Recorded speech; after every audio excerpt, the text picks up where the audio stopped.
Okay. All right. I'll see what you prefer. I know we got pretzels, we got goldfish, we might have some crackers. Which of that you prefer? Okay. Okay.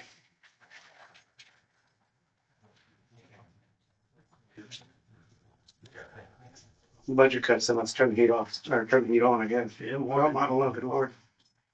Let me go get him some crackers. Yeah. Yep. Well, we'll go around. I'm gonna go get you a bigger one. You finished that? You doing all right? He getting you some crackers? Yeah. Okay.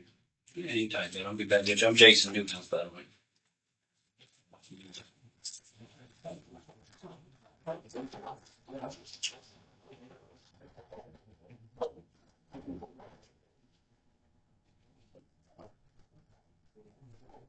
This first-degree murder case is going to trial in late March 2025. In late November of 2018, Elisa Thompson was 26 and she had a full-time job at Conduent in Tallahassee, a national company that had a federal contract with the U.S. Department of Labor to run a call center. Elisa worked in the call center. She was also dating a coworker.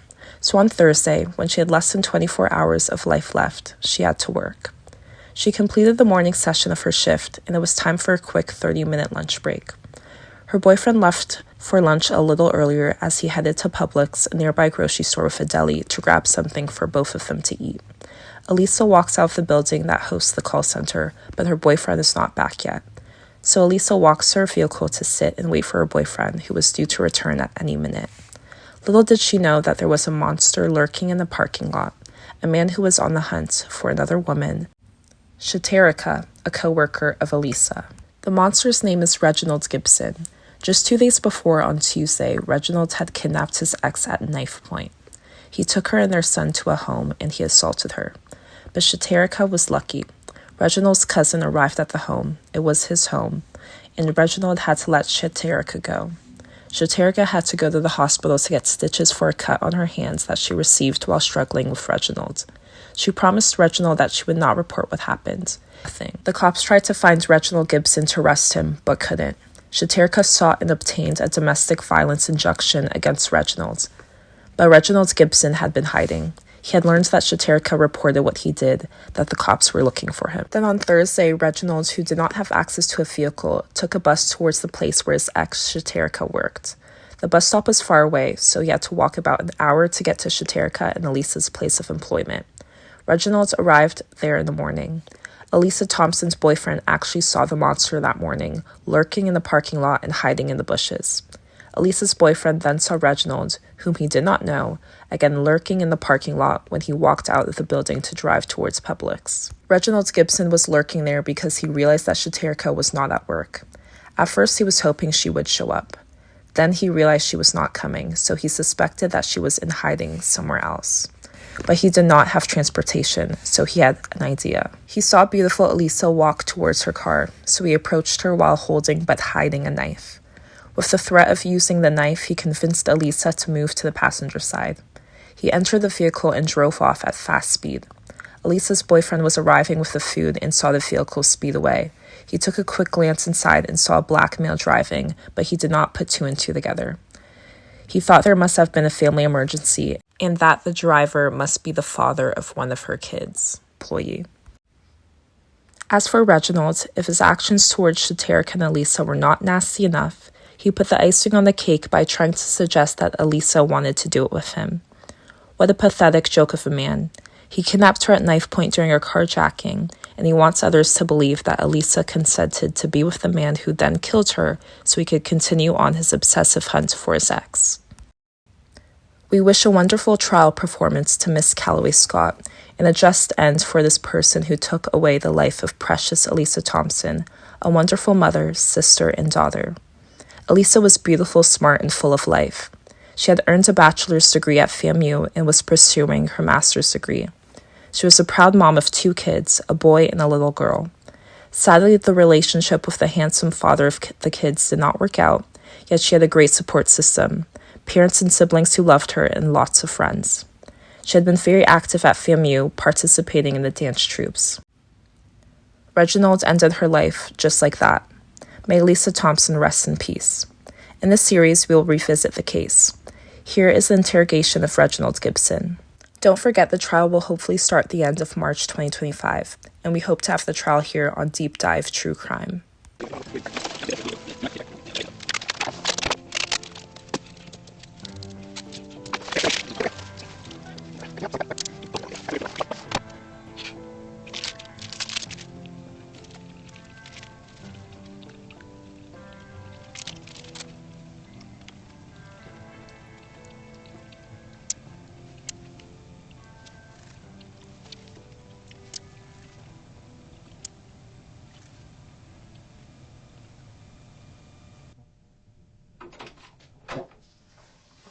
Reginald?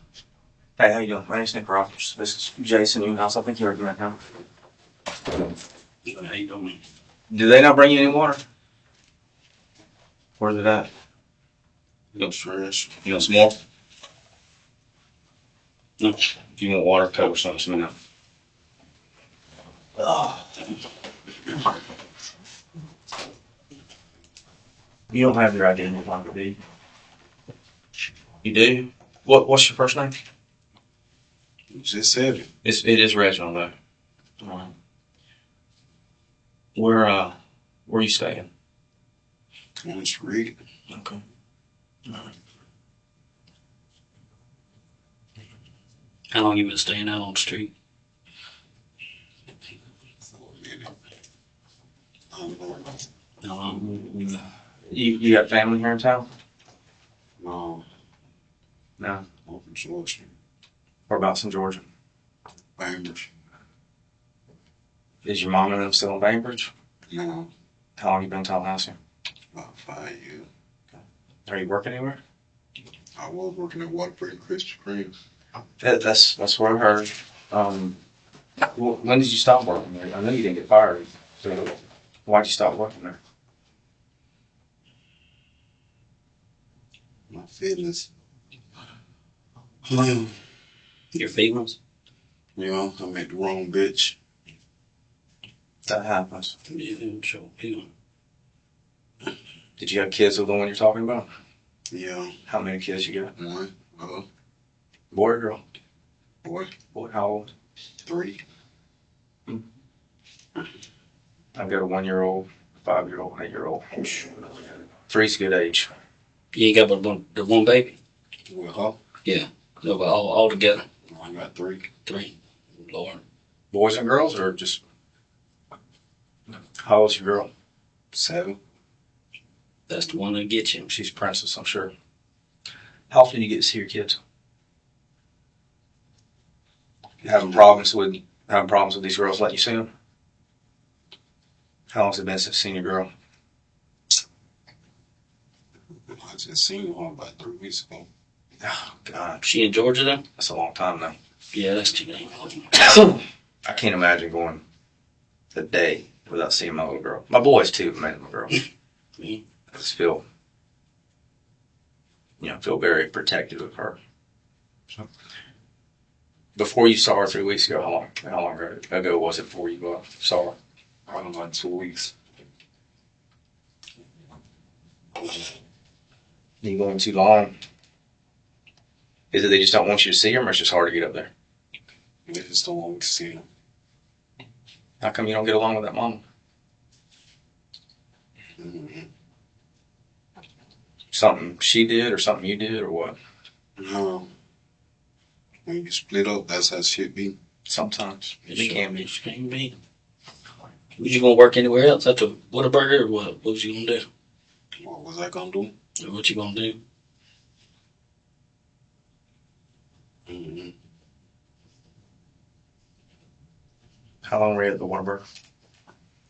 Like 4 months. Yeah. What about the Krispy Kreme? Is that the one right next to the Whataburger? Yeah. That seems like a good place to work. Uh, You like? Had to get there early. No.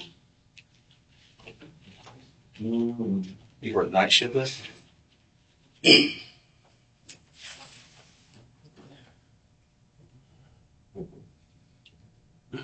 How many? I know you got 3 kids. How many mothers are there? 3 or 2? So 2? Well, it could be worse than. Yeah. It could always be worse. And the oldest, how old? 7. Oh, little girl. That's the oldest. And then the baby 2, huh? You said 2? 3. 3. You got a long way to go for that grown. I know it's difficult when people are split up, but as far as the kids go, I'm just talking about the kids. 'Cause I know you're hurting right now, but the kids, how are they?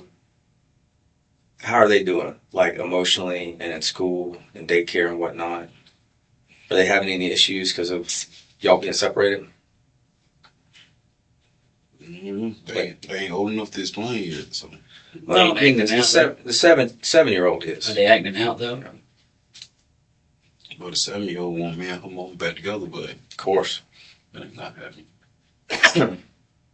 You want to get back together with her mom? I don't want to do that. What you been going through, man? You say you had problems with your baby from here, and living on the street. Something been getting you. What been going on? That's what I've been going through. You been getting high? Or you just been fussing with women? I don't smoke, I don't drink At all? at all. Not even when things are hard? I don't smoke, I don't drink. That's good. You been depressed though? How old are you?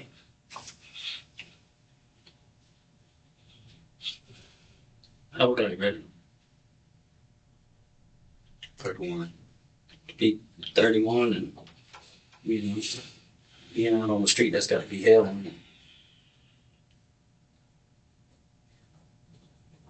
Is there somebody that you've been able to talk to, either a friend or pastor, family member, anything like that, about what you went through? Nah, You got no church? You know, old uncle or nobody? You been keeping it all in? That ain't good for you, man. Yeah. It's hard to hold stuff like that in. You know, especially when it involves your kids and things like that. What the last place you lived at here?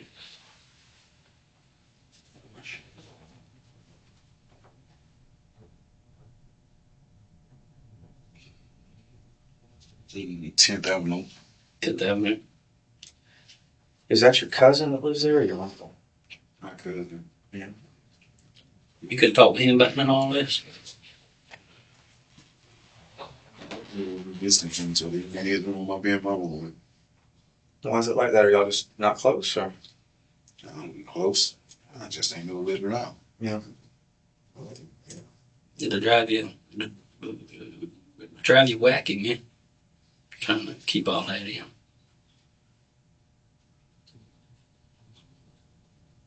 It's good to talk about things before they reach a boiling point.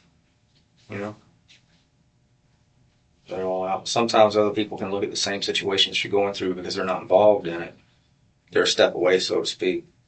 They can look at it from a different perspective. I know that when I was going through some things, you know, with my wife, you know, everything just seemed horrible and like the end of the world.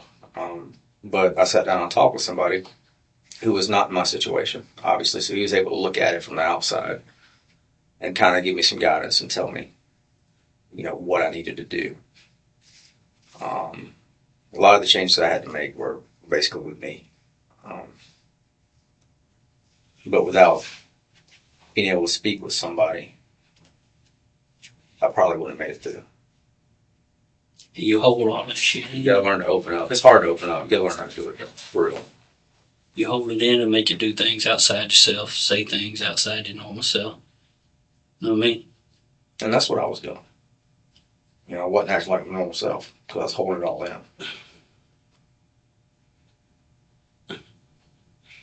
So, and it just drives a wedge in like every relationship, not just between you and these women, but it'll drive a wedge between you and your kids, you and your friends. You know, to a degree, I mean, it might even drove a wedge between you and your cousin that you live with just because you were holding all in and being closed off and not want to talk about it, you know?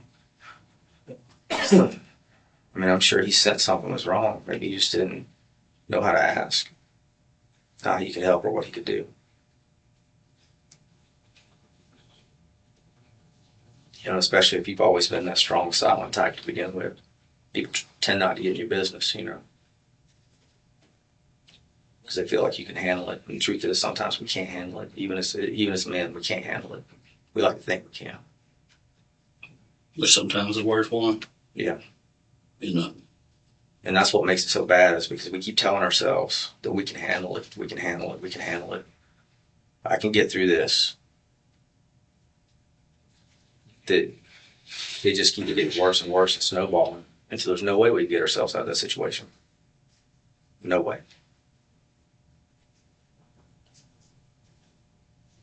And that's when things get bad. So.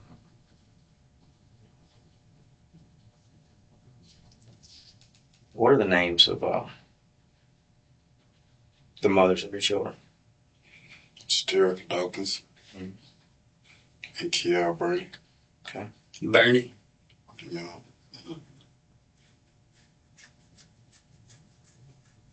Which one were you with first? Kiara. Which one gives you the hardest time? Terrical. You should take the one here. Yeah.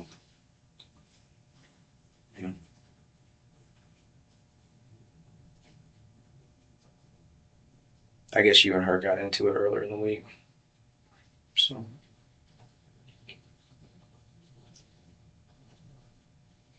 Things just boil over. She gets upset, you get upset.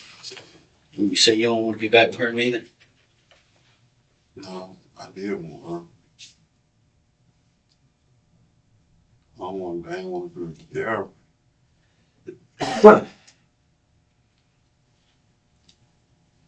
Puts you in that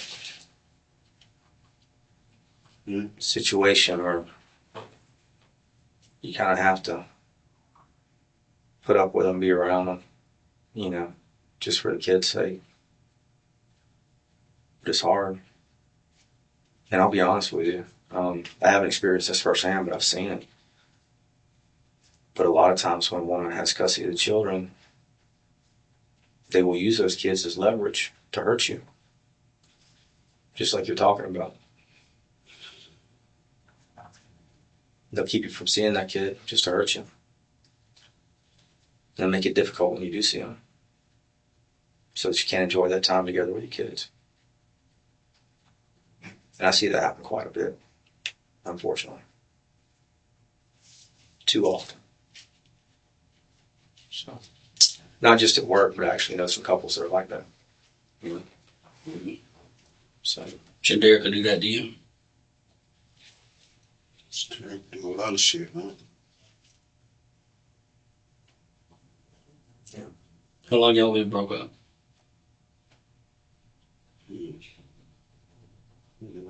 Couple months. Oh, so it's pretty fresh then, huh? You were staying with her before? Yeah. Where was she at? 24/7 Rumblewood Court. Then after that, that's when you went to 10th Avenue with your cousin? No, I went to Wake Up.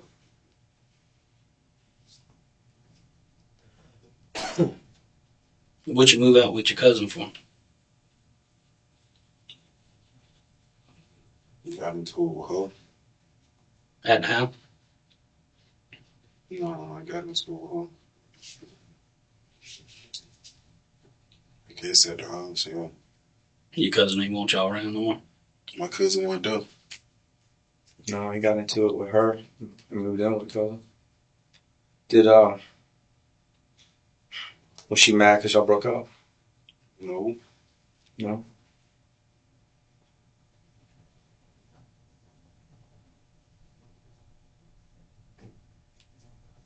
You tried to talk to her about it and get her back? How come she wasn't having none of it? I mean, what was so bad that you've done? She just want to be a hoe. She like fucking with different dudes. You'll still take her back? No. I'm not faulting you if you wanted to. No. Honestly. You can't help who you love. You love her and you got kids with her, right? That's her only baby? Yeah. How old is she? Mhm.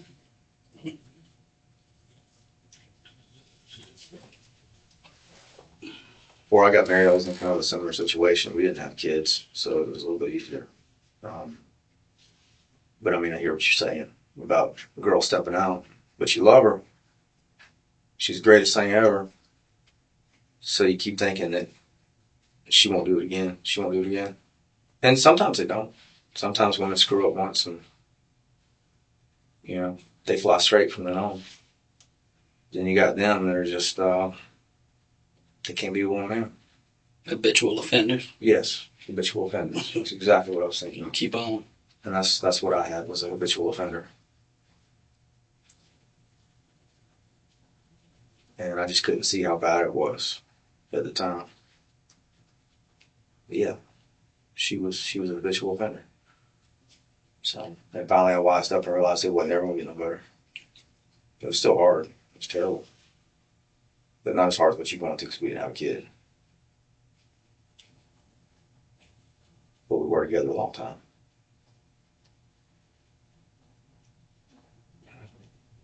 Long time. Are you seeing anybody else since then? Can't even bring yourself to do it, can you? I know. You ain't had nothing on the side yourself the whole time? So you're being true to this. Committed to her.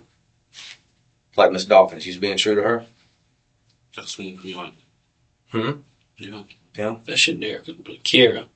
Care my big woman shorty. Right. You was good to her too?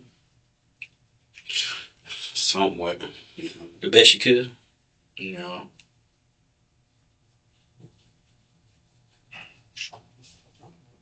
Well, you don't drink. You don't smoke. You've been true to two women that are giving you the hardest time over these kids. There's one that you've been willing to take back even if she's stepping out on you because you love her and you got a kid with her. You ain't lazy, you work two jobs. I'm assuming when you say you work two jobs, that's two different shifts. That you might be working at night, you might be working at day on the same day. So you're basically working around the clock, trying to make ends meet, trying to provide for your kids. Is that a pretty accurate picture? I mean, that's what I know. That's what you told me, and that's what I already knew. I didn't know about you not smoking and drinking. You told me that. And about not stepping out on these women. But I believe you when you say it. Because you ain't got no reason to lie to me about it. Is that you? Yeah. Yeah. Well, I know if that's you, that you must have had a tremendous amount of pressure on you. Tremendous amount of pressure for us to be here in this room. Even a strong man can lose it. See it happen all the time. That don't make you a bad guy. That don't make you a villain. You just broke. Happens to all of us. Just means you're broke.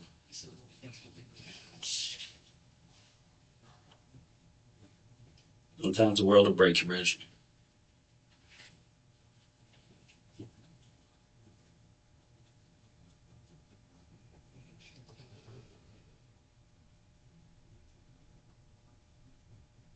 You willing to talk to us about it?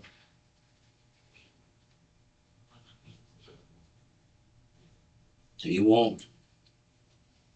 You want to let us know just how broke you got.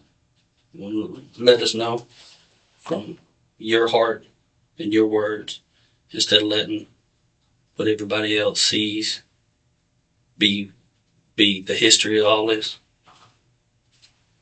Or do you want to tell us what I can see you broke sitting in front of me. Do you want to tell us what's on your heart and what's on your mind? I can see that you're a good person, and I can see that you're ate up inside right now. This wasn't who you are.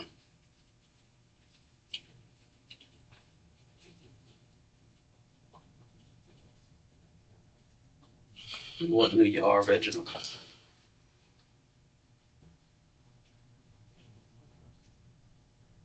who you are as a man who tried the best he could, doing right by people, and ended up getting broken inside and put out on the street. We both know. We both know what some people are telling us. This is their version of events. And we know that you probably had a different take on some of it. May not make things better.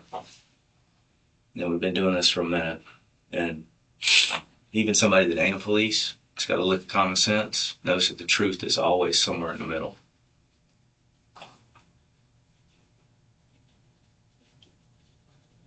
I can't tell your story without talking to you and trying to find out why this happened. You can't let the world paint the picture that they want to paint of you. Your words, what's in your mind, what's in your heart, needs to get out. You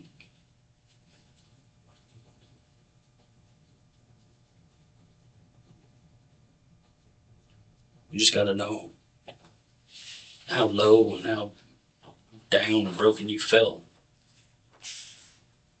And sometimes when you snap, what's done is done, and it's too late to take it back.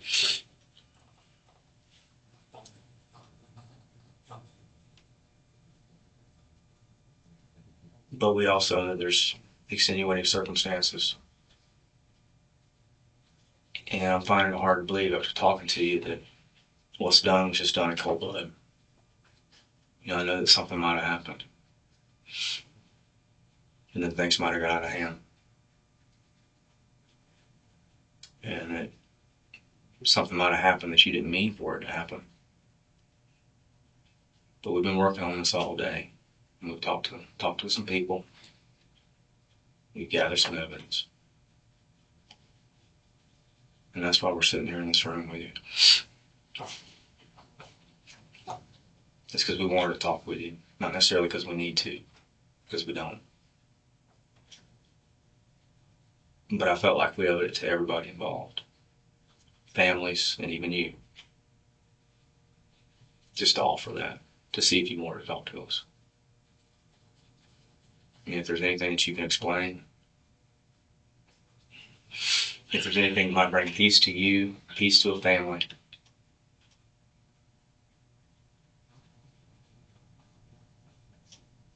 Then I think you ought to do it. But that's up to you.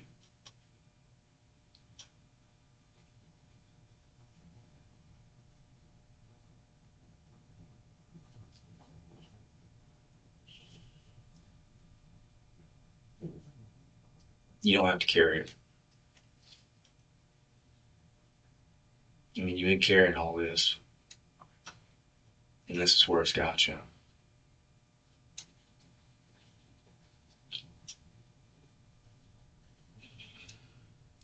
And although I know this seems like it's like the end of the world, it's not.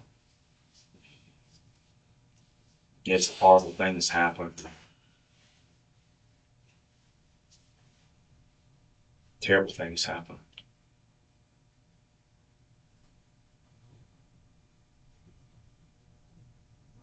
And yeah, you're going to carry it around with you forever. It's always going to be in your mind. You know, it's just like when you lose somebody you love, like a parent or something. How it always hurts even years later. You think about it. It may not hurt as much years from now, but you always think about it. But you got to make the choice at some point. Am I going to let this eat away at me forever? Or am I going to grow from it? And become a better person in whatever way I can. And potentially help other people that might be going through the same thing. Yeah. Can I help a family that's hurting right now? Can I tell my story? And then years from now, can I help somebody else that might be going through the same thing? You can't change a single thing that doesn't happen.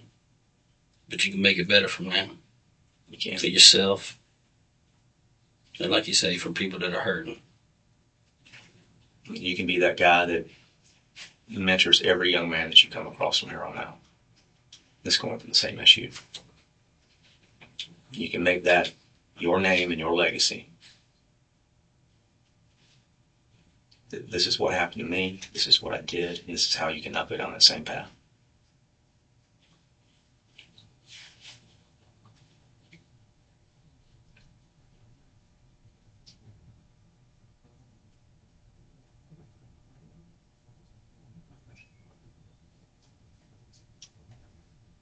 So who do you want to be?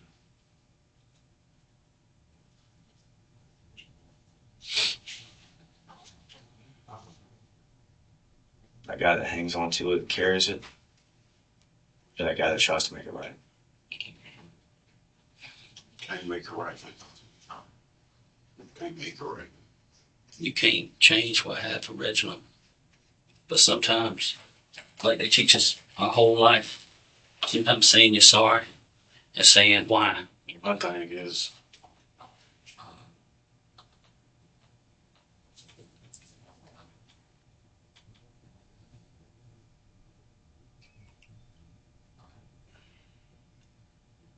Bringing peace is a start.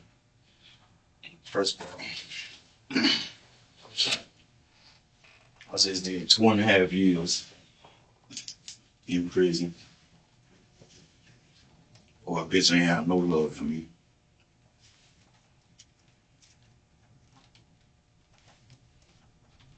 Whole time I was in prison, she fucking off.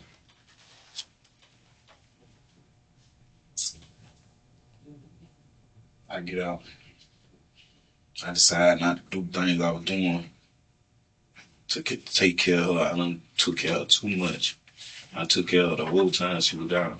She ain't had nothing.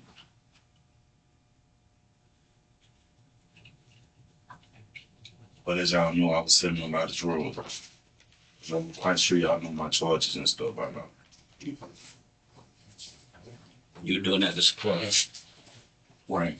The day I got arrested, the money wasn't for me. I wouldn't have did that for her, to put extra money in her pocket. Brother, I worked there for 7 years, man. Yeah. It's a job. Right. You're making money, that's all you're doing. You're trying to support people. I get that. She ain't care about none of that. She all do this time and get out. I changed my whole life. She don't like that. Cause now I don't go to the club. I don't smoke, I don't drink. And she liked that money that you were bringing in before, didn't she? No, this time she was up. Mm-hmm. So she had a good job. It ain't about the money, it's about the fame. Yeah. When you go to the club, she go to the club every weekend. Yeah. So she like to be seen with the niggas in the booth. You know what I'm saying? And I was that nigga one time. You know what I'm saying? So when I get out and decide to change my life and not do that no more, she fucking off with the next niggas doing it. And I told her. I pulled up at the nigga house and she coming out the house. And that's when things went wrong with her. Yeah.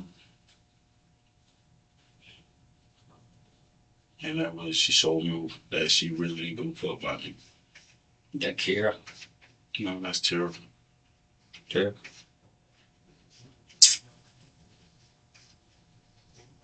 When that happened. I got down in March. July. What you were doing was right. I'm sorry that she didn't support you. She should have. She should have been proud of it. Yeah, but I ain't have nothing. I ain't have nothing. I ain't got no job. I ain't have nothing. But you got a job. You started working. I got 2 of them. That still wasn't what she wanted, though, was it? That ain't what she want. She want me to go to the club, be in the booth. She wanted the bottles. She wanted to be in the booth. She want to be seen. That's wrong with her. But love don't love nobody. Yeah. I don't know why that is. Why so many women want that. And somebody, instead of somebody's going to be there for them, somebody's going to work hard for them. Especially she older. You said she almost 30.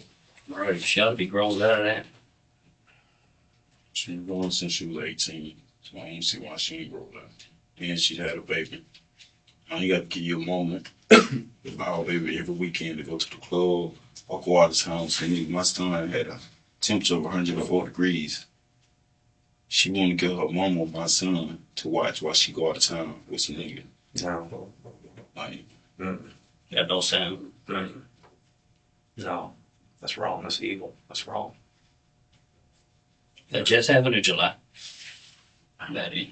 no, this happened before July. God damn. You have plenty of signs that he's coming. What was gonna happen? But love, It hurt you, huh? I was too fucked up by it. Broke your damn heart, didn't it? I'm still too fucked up by it.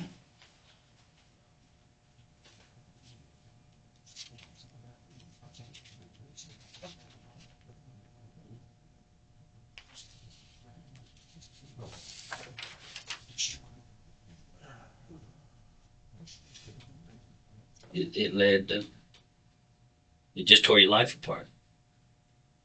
The way it looked, it tore your life apart. That's why I was praying y'all shot.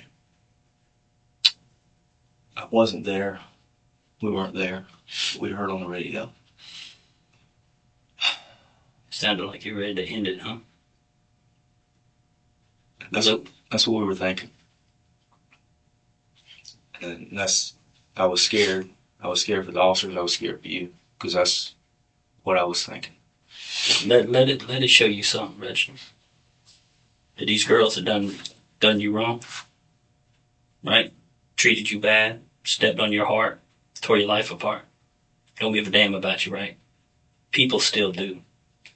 The police down there did everything they could, and if you don't think they were scared, they did everything they could not to hurt you. You wanted to get shoot. You said you wanted them to shoot you, right? And they didn't. And that's because people care. They shot him back? No, man. No, don't say that. I'm telling you, things are bad. Okay? Things are bad. But you can make a change. I promise you, when I get down, I say to myself, the sun gonna come up tomorrow. The sun gonna come up tomorrow. No matter how bad it get tonight, the sun gonna come up tomorrow. And that means your whole life gonna come up. You gonna have some real good days coming up. Rich, we talk to people in this room all the time that are in the same circumstances that you are. Okay? We don't see you as a mean person. We don't see you as an evil human being. We realize that everybody has circumstances in their life that brings them to this room. Everybody does. You know, it's so easy for people on the outside who don't do this for a living, that aren't sitting in this room right now, to say that you must have had evil in your heart. But because we've done this, we've sat across the table from so many people, we realize that's not the case. It's circumstances. It's all circumstances. It's the stressors that life places on you. The relationships we have with other people sometimes are bad. It causes things like this to happen. And everybody's got their own story to tell. I told her time after time what she was doing to me. She didn't kill. She felt like she couldn't be touched. She's unstoppable. I told her time after time. Who are you talking about, Reg? Terrible. Yeah. Time after time. I told her. But being around niggas, she like to show out. She called me fuck niggas deadbeats. I'm a deadbeat. I just got it to her. Two jobs. Just say all that just to hurt you. Just to be nasty. I know she had a hold of your heart, but she didn't deserve you. And that's the truth.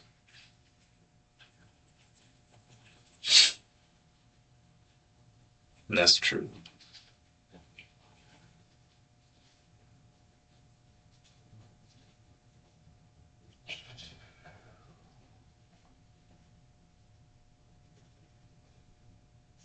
Reggie, we want to keep talking to you. Get you water if you need it. Get you Coca-Cola if you need it. You need any of that stuff? More water, Coca-Cola?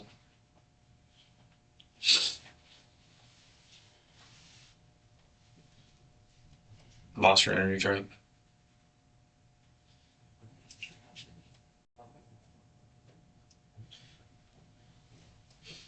I'm gonna have something to get you water. All right.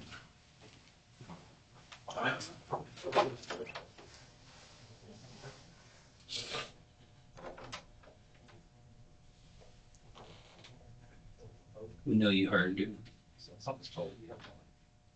We know. Yeah, I was saying y'all know. I don't know. We don't know how you feel at all. But we know you're hurt. Don't know about it, all right. You just what you gotta tell us why you're hurt. And I think you're doing a good job of it. You gotta put what's in your heart on this. Cause now you got everybody looking at you, saying this, that, and the other. I refuse to sit here after talking to you, meeting you, knowing what I knew, and believe that you're some kind of monster or a villain or anything like that. You got pushed to what happened. You're 31 years old. You ain't been out doing stuff like this your whole life, have you? And then now the last couple of days hit. That ain't you. That ain't Reginald. That ain't Reginald. We got to know what made Reginald act that way. What pushed Reginald to act that way. And why? Hydrate, seriously.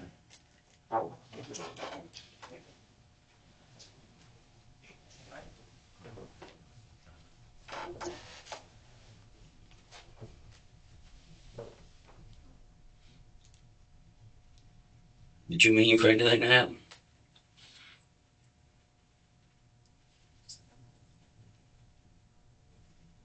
I believe you. We knew that before we walked in here.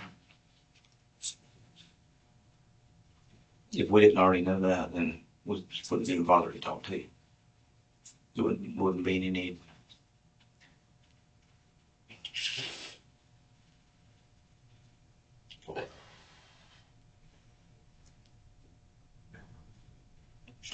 This might be the hardest thing you've ever had to do in your entire life. But we want to talk to you about it. We need to talk to you about it. We owe it to the family, and we owe it to you. I know you're hurting, but also know that you're strong enough because you've been through a lot.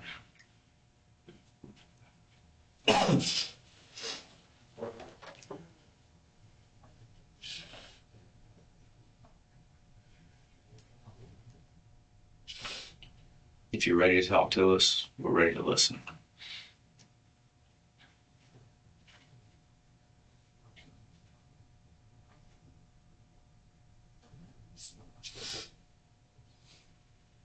You think that's something you might want to do?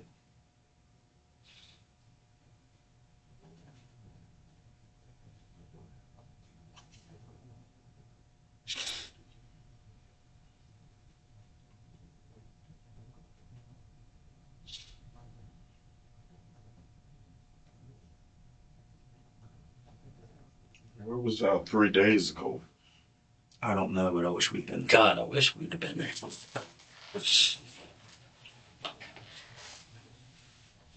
I don't know. I see y'all got a call. Y'all knew shit was going down. We didn't know how bad it was, Reginald. No. We didn't know. We didn't know how bad it was. And that's the We didn't thing. know how broken it was, man. The officers show up and they talk to her and they give her side of the story. You know?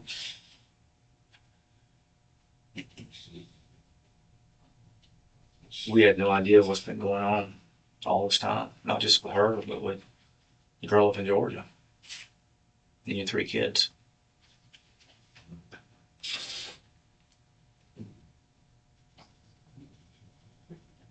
You're a good dude. You turned it around when you came out. She couldn't respect that. Both of us do.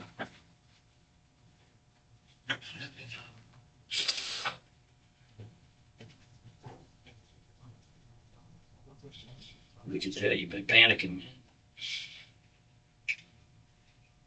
You've been low as you can go. Why these just it's true, man. It's us. Reginald, you're a human being. We're all God's children. You're a human being. We gotta love you like a brother. You got to.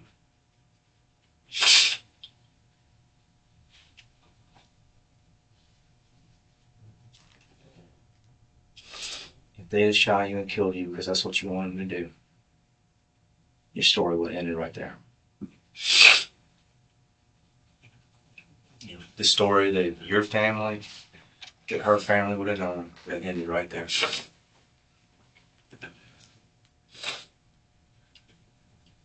We ain't gonna let that happen. We ain't gonna let it. You sit there and look like a cold, plotting, evil person. We're not gonna do it. That just would have been who you were when you died, you know? But by God's grace, they didn't shoot you.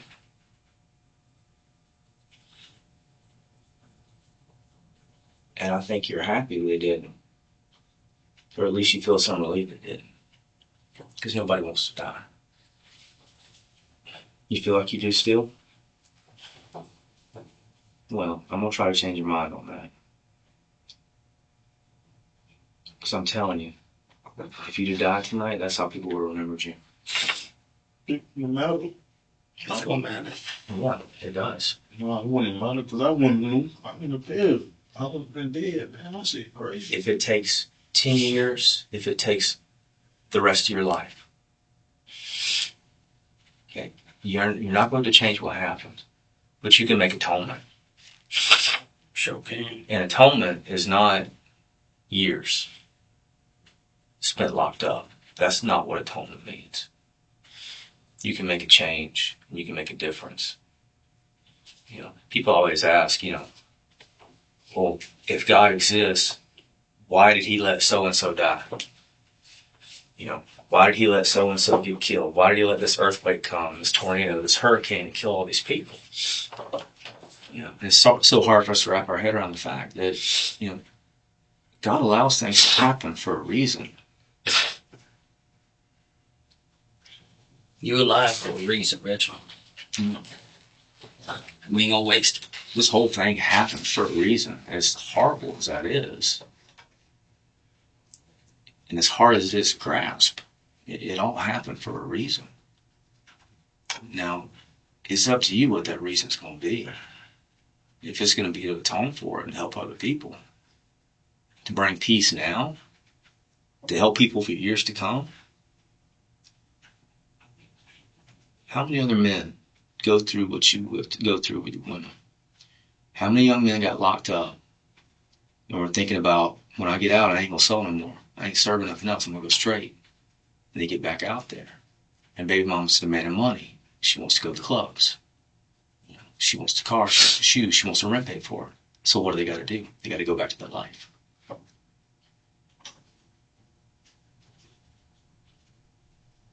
How many young men can you help? If it's one, is that enough? Maybe, if you keep them from going down the same road. But over the rest of your life, how many people can you touch? You hear about it all the time. You hear about it all the time. People that have been charged with all kinds of crimes, and they spend the rest of their life trying to make it right, trying to help other people. Now, they know in their heart they can't necessarily change what happened, but they can make some good come from it. And being able to make some good come from something, that's a powerful thing. You're strong enough.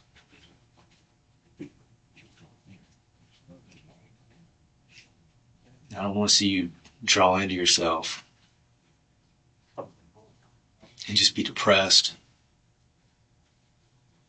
over this for years and years and years, and for it to wear you down so there's nothing left to you. You already depressed. You already low as you can go. Just, I want to see you rise up. Go up. That's it. It can only go up. You still young enough. It can only go up.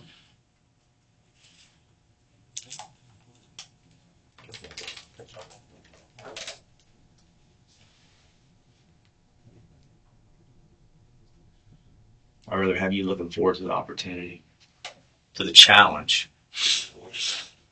that you're going to face, to bring peace and to help others, as opposed to you just becoming depressed and just wearing yourself down so there's nothing left. Because if that happens, if you let that happen to yourself, that means no good at all is going to come out of this.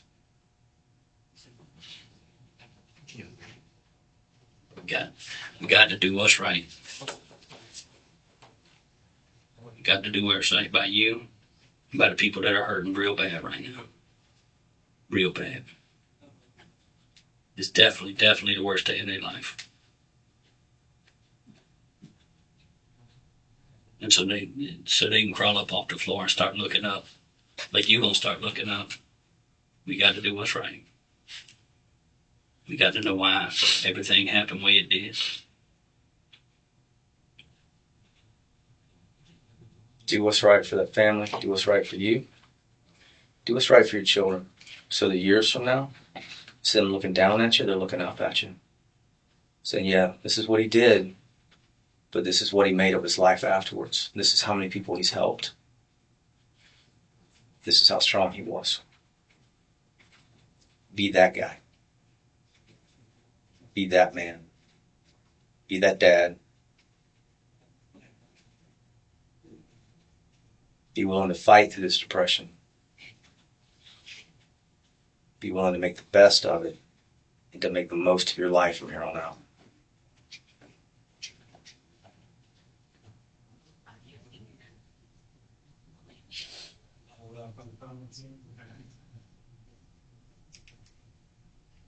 You can tell us why this happened.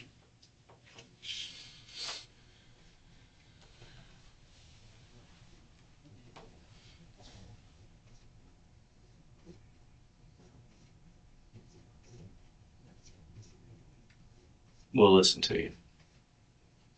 We'll work through it.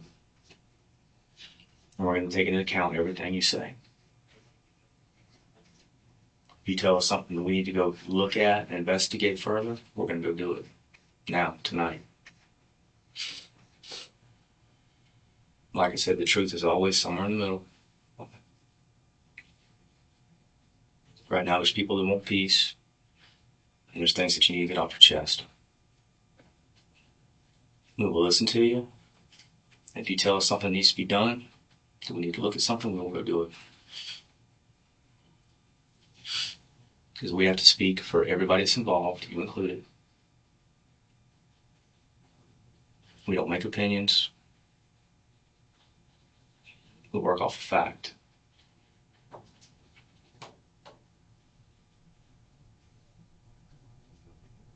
So, I don't want to talk about this. I know it's going to be hard. Okay, you're here. You're in custody. You're under arrest. You know that. Okay. Nobody's going to try to pull the wool over your eyes. Nobody's going to try to trick you. What was in the Nissan Altima that called y'all today? That I can tell you a little bit about. I'm more than willing to tell you what we know so far. Let you fill in the gaps. Let us tell us what you were feeling. Even tell us what she did. If there's anything that she or anybody else did to cause this. You know, if this was intentional, accidental, like I said, it's From talking to you, I don't see you as cold-blooded. I know there's just circumstances involved, you know. There's just circumstances involved and everything piling on top of you. And everybody on the legal side takes that into account. You know, especially if you're forthcoming, you can bring closure, you can bring peace. And if you can make some good come from this, people will notice. They will notice. Okay. I'm going to explain your Fifth Amendment rights to you. Okay, Reggie? You have the right to remain silent. You don't have to talk to us. Okay? Anything you say can and will be used against you in a court of law. And you have the right to talk to a lawyer and have them present with you while you're being questioned. If you cannot afford to hire a lawyer, we'll be appointed to represent you before any question if you wish. And you can decide at any time to exercise these rights, not answer any questions or make any statements. So, if you get to a point while you're talking to us that you just don't want to talk to us anymore, or you're tired of talking to us, just tell us. Like I said, we don't have to be here at this point. We don't really need to be here at this point, but we want to be. We want to be for the family and for you. So if we can all do our jobs, bring some peace, bring some closure, then that's what we like to do. And when I say us do all of our jobs, I mean all three of us here in this room, because right now we're kind of headed together. So, you understand everything I've explained to you? Okay. At any point tonight while all that was going on out there, while the police were coming at you and everything was going on, did you ask anybody for a lawyer? Lawyer. Yeah. Okay. Did an ambulance come out there? Okay. Are you injured in any way? All right. Do you want to talk to us about everything that's been happening over the last day or so? Because right now,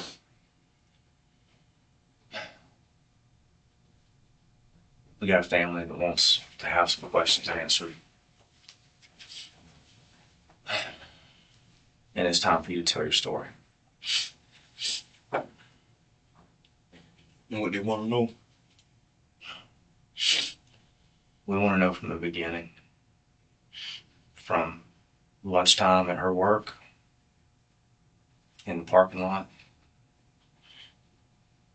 till now. Everything. Including exactly how you felt the whole You know time. who else worked there? Hmm? You know who else worked there? Yeah.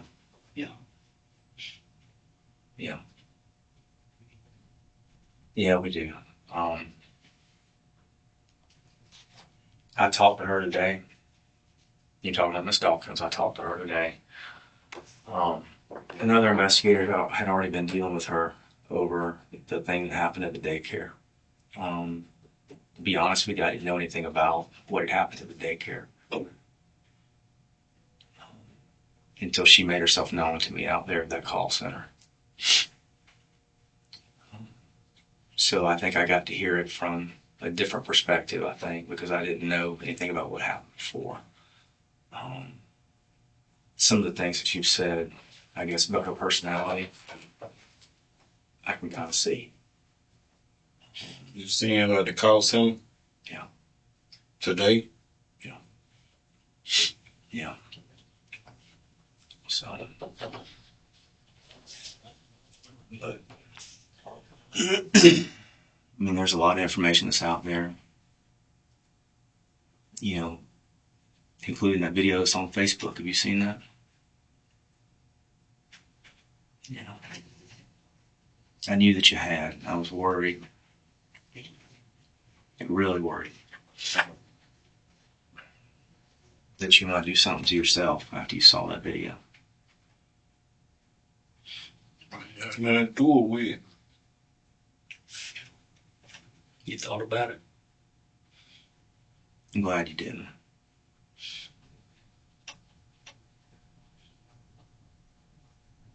I'm really glad you didn't. Because it would not have made things any better. We already would know what we know. Yeah. We would just be going off everything else. We wouldn't know none of the backstory you just told us. None of it. And that's important.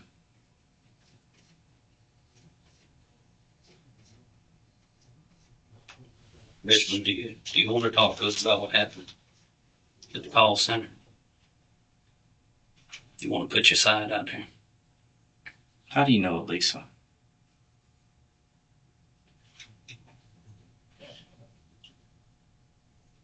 You call her Lisa or Elisa? Elisa? How long you been knowing Elisa? I don't know. Not like a month or 2 months? Did you meet her through Miss Dawkins or? Oh, she ain't know I know that. Yeah.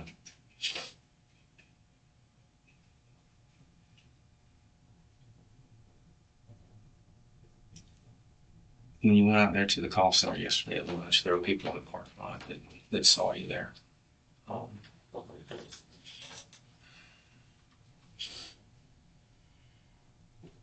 You know, the forensics people got the Newport cigarettes that you tossed out on the ground. I know that's your brand. What? They said they saw you smoking some cigarettes out there.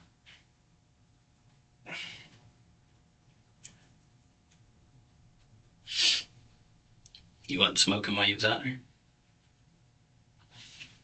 I don't know. So that's- Some You don't?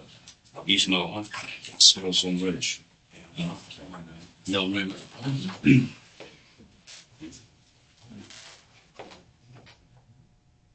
They saw you walk up and stand at a window. What were y'all talking about? I started taking home. How'd you get out there?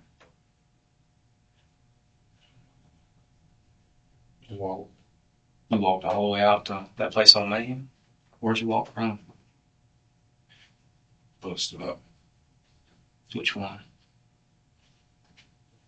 Walmart. Damn, that's a long walk. I know. If somebody drove you, it's okay. They're not in trouble. But you really did walk from the bus stop? Yeah. How long did it take you? You remember?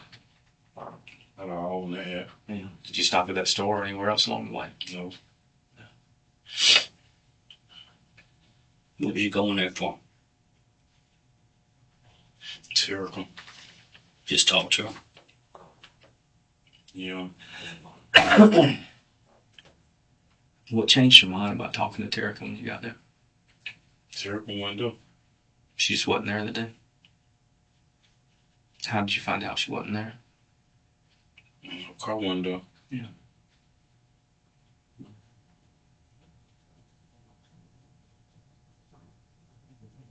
And I seen in the projects. Down in the bricks? Yeah. Like the same. One of these niggas like me. Yeah. You saw her down in the projects later on that day? Yeah.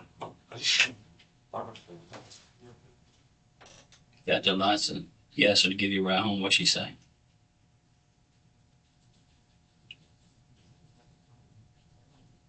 Who? Listen. Listen, sorry, I'd say it wrong. When you asked for a ride, what did she say?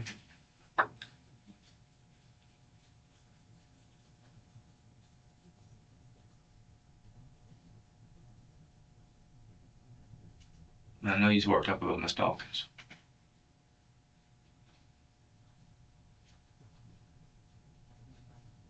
It's okay. You keep saying it's okay. This shit ain't okay, you know. We know it ain't okay, but we know you were down. We know you was probably pissed off when you get there. Dawkins' car ain't there.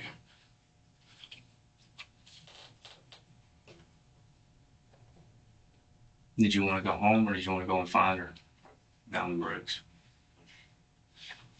I want him to find me. Yeah.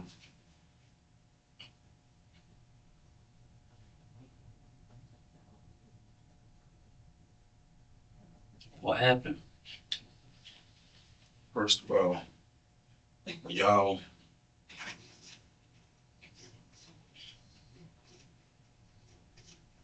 when I got out, I had 2 years of probation.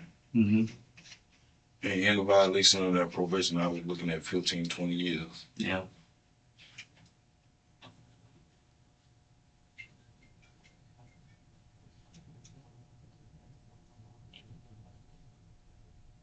You didn't violate them.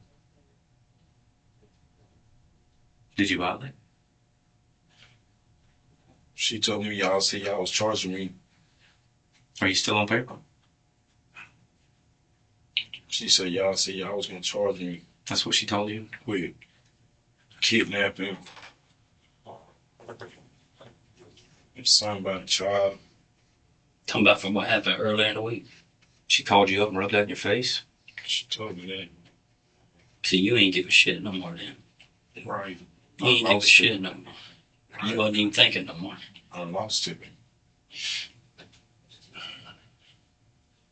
She just jailed by something I ain't even. So you thought you was going for 15 years. Behind that.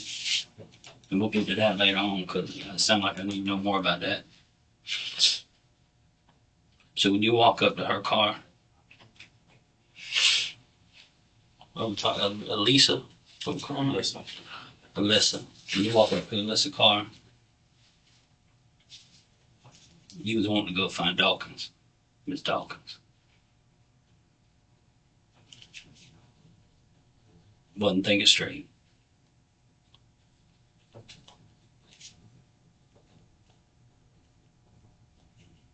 This a hard part, Reginald.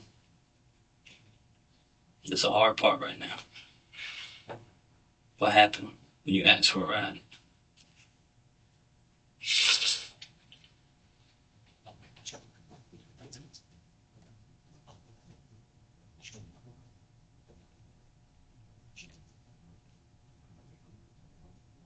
I know she was eating her lunch. She eats her lunch out there every day.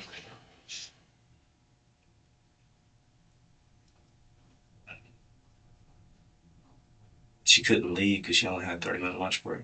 Is that what she told you?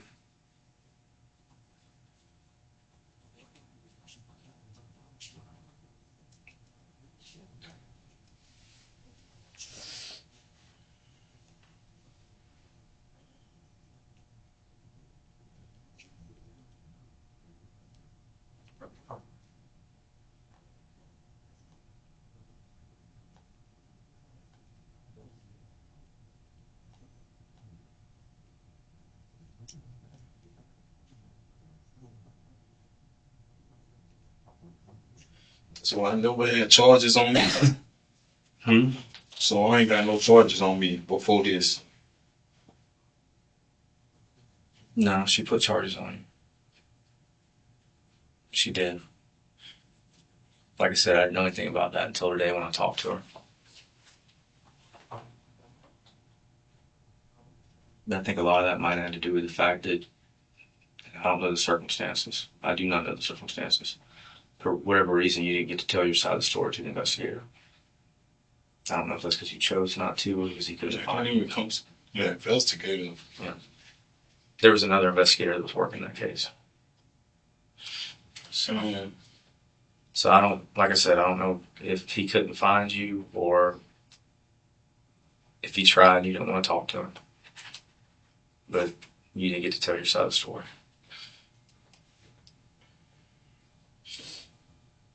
So yeah, she pulled more side on you. And then I think she called you up to stoke you up, to rub it in your face. I know that made you angry because you said it did set you off. They said in the parking lot they saw you slide into the driver's seat. Alyssa slid across to the passenger seat.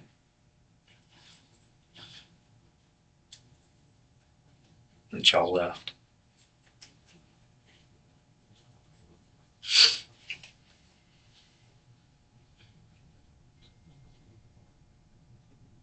didn't want to leave because she couldn't leave. What did she say?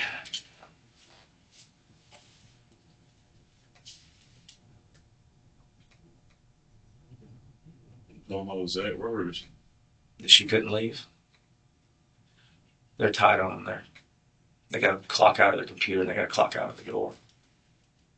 And I think that's why everybody just hangs out in the parking lot. And why they have a food truck that comes there. You see the food truck? Because they don't want them leaving because they got to get back to the call center. They've got exactly 30 minutes. How'd you go to the lead?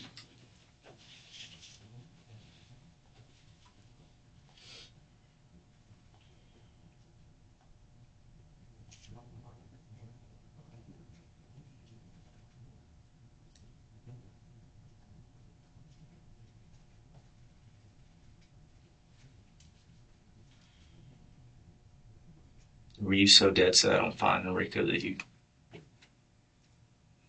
scared Alyssa and leaving with you? Because that's all you was thinking about was Rico, trying to find her. Sure. Terrible.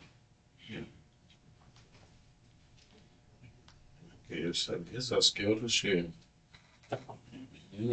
What could you have done that would have scared her?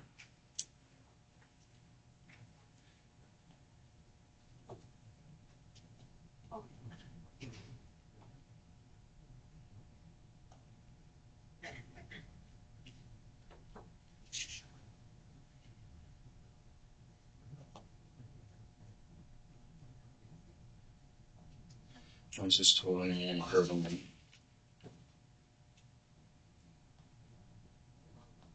Did you have a weapon or anything? I didn't need no weapon. You just told her that. Did she scoot over? So I didn't want to hurt him. All I wanted was right. Why didn't she get out the car? Why didn't she get out? Told her not to get out. I told her not to get out. Yeah. I didn't know the police called on me. Right in.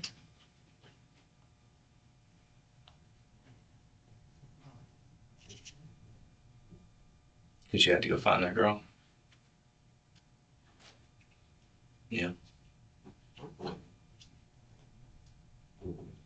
Where y'all went when you left? Around. Yep. Around where? Look at him talking. Where'd you go first, look?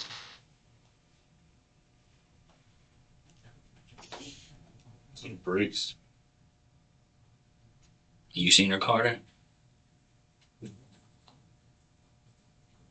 What was Alyssa doing the whole time? Was she fighting you? She won't find me. What was she doing?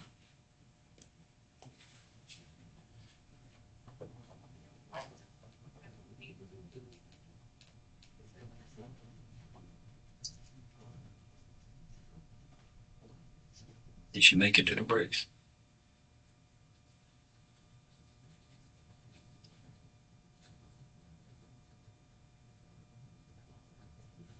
No.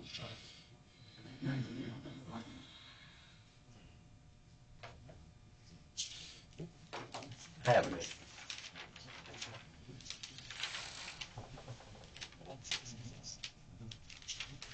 What happened?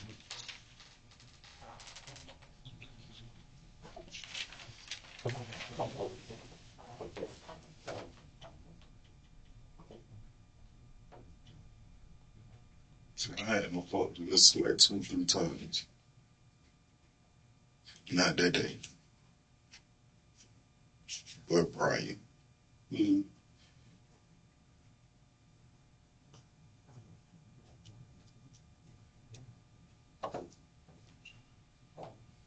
How does she feel about you?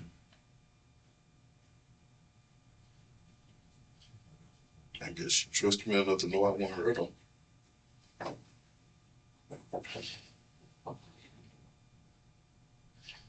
You think that she probably She knew was that? scared of me. She was scared of you. Was she scared of you always, or just that day? That day.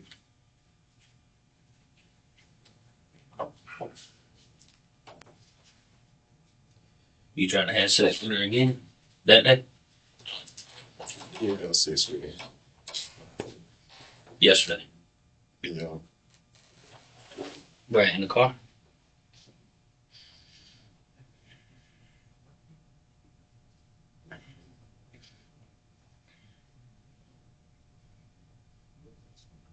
I know about what time you got to the bricks. I mean, y'all pretty much went straight there. If I'm calculating right. I know what time her cell phone got there. You do? I think I do anyway.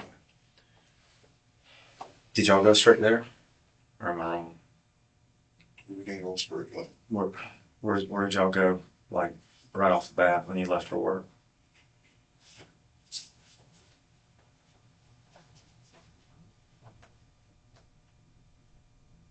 we went to my house. Was that where y'all had sex? Yeah. Your house was on 10th Avenue.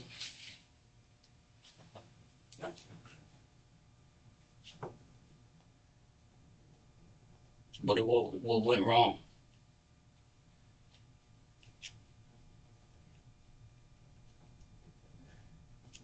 She was trying to go back to work. And I knew if she went back to work, she was going to call y'all. You've already thought you was gonna do 15 years for the other thing. So what'd you do to her?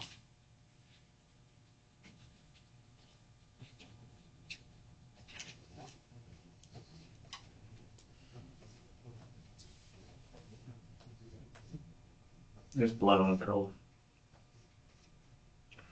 So there's blood on the pillow. What pillow? They found blood on the pillow. At my house. So why you asking me these questions? Because I didn't know. Get your side, man, like we've been telling you.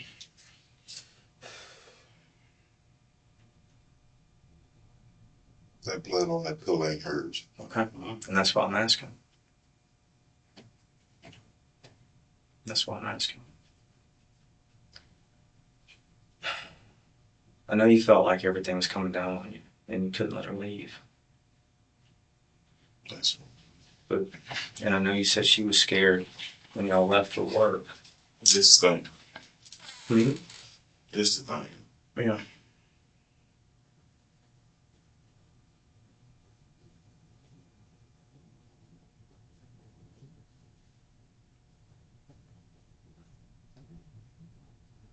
I go see my son. Mm-hmm. He and Terrible had me arguing away. Yeah. And I said, what I do to her with him? Yeah. When I come up, I walk up. She got a knife. But she tell people I had a knife You come out at the daycare. at the daycare. She had a knife for me not being scared of her. I tried to take from her. She grabbed a knife with the top on. She already got it at the bottom of her hand and grabbed the top to keep me from. That's how it bent. Mm-hmm. And she cut herself. And you're right, it did bend. Right, I know. What kind of knife was It was a kitchen knife, it? Okay. but the knife bent.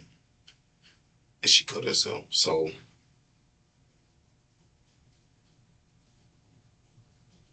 to keep me out of that shit, I told her to tell them folks what happened. Like, you know what I'm saying? Because I tried to take her to the hospital. Mhm. I told her I'd go to the hospital with her. Yeah. You know what I'm saying? I know. If I was to go to jail, I'd just go to jail behind my son hitting his head while we wrestling. You know what I'm saying? Okay. She tell me I pushed him. Like, I pushed him and we, you know what I'm saying? I'm trying to get him out from you. But anyway, she tell me she gonna do that or whatever. But she said she didn't want to go to the hospital because she didn't want to talk to y'all. Mhm. Okay, so, she told me just call her. I told her, no, man, we just gonna go to the hospital. You know what I'm saying? She started saying she ain't going to the hospital, so she left. When she left, I guess that next morning, she came and they talked to y'all. I guess so. Yeah. And then I asked her what was said. And she said they had everything on camera with me at the door and all that, of her car and all that. So I'm like, they ain't even got no cameras at that daycare. Yeah, I don't know about that. Mhm. I said, I don't even know that's true. Yeah, I'm like, they ain't even got no cameras at daycare. Yeah. Well, she said, the woman said they had cameras. But really, what it was she basically was going to press charges on me. That's what she was saying to me, but telling the lies and saying, because y'all said she pressed charges on me. Mm-hmm. She didn't. She told me that the woman said she called the police, which she probably did about the knife being out there. Mm-hmm. They said they found the knife. I think she did, yeah. She might have. I don't know. Okay. But when she went up there and said that I had the knife, I lost it. Like, What day did she tell you that? What day it happened at the daycare? Monday? Tuesday? I ain't Monday. You think? What day she called and tell you? I think she went and talked to them Tuesday morning.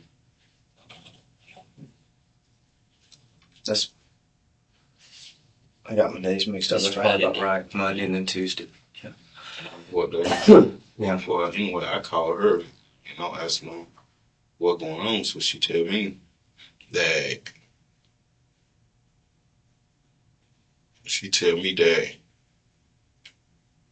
they was talking to her about the charges and stuff and said if she didn't want to press charges, that the state would pick it up. Mm-hmm. So I'm like, what you told them? And she said, I told them what happened, but what you tell them? She told them to say, I told them you had. I said, why did you tell them I had a knife? You know what I'm saying? Yeah.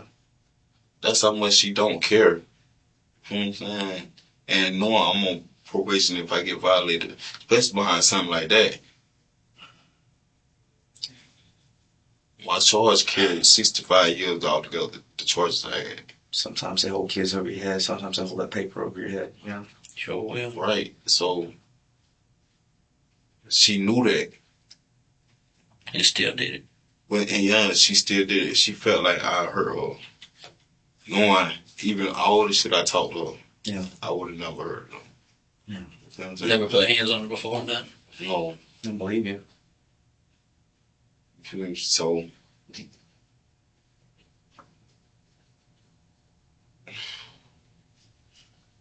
And we know that had to eat you up. You already said that you was just out of your mind about it. no, the day she snatched that knife, Yeah. the day she had that knife, I did put my hands on her that day. Because she pulled the knife. Yeah, I was mad. Like, you snatched first you got a knife, and then you snatched the knife. And your son's there. And yeah, my son there, and you don't cut your finger deep, and you got to go to the hospital, like, you know what I'm saying? Like, But you say you put your hands on her, you pushed her away, or you punched her, or you no, I slapped her. slapped her. But Given she the quit? circumstances, that's understandable. Yeah. Did she quit fighting after that? oh, I ain't slapped over there. Oh, it was later on. Yeah. Oh, okay. Like, when I just slid her over to the next seat.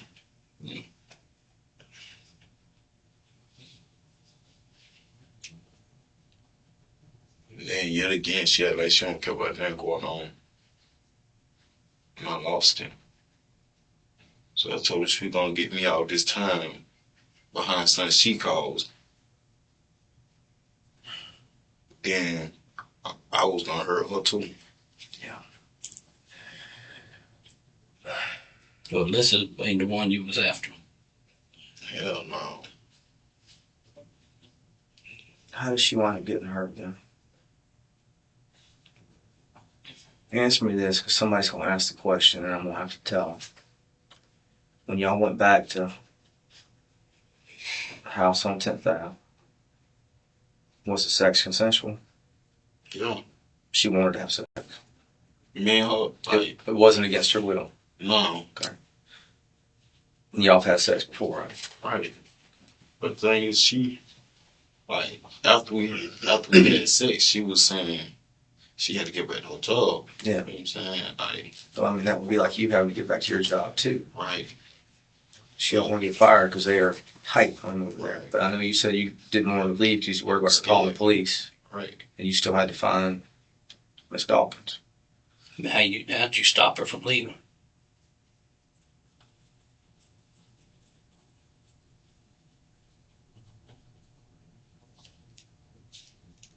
Y'all got him? Hmm?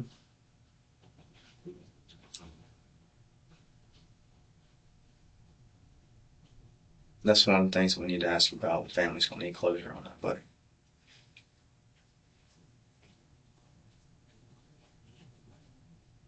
What's one of the things? Can you tell me where Miss Thompson is? Listen.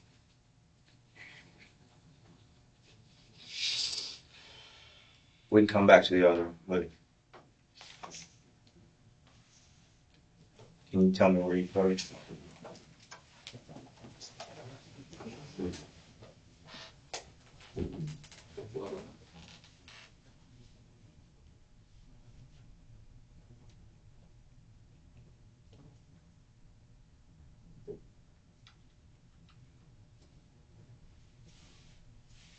It would be helpful.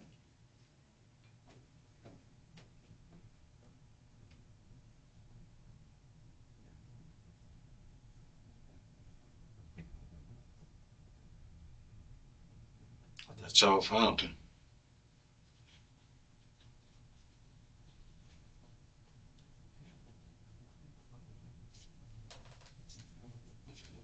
It's just someplace that would. Where'd you put her at?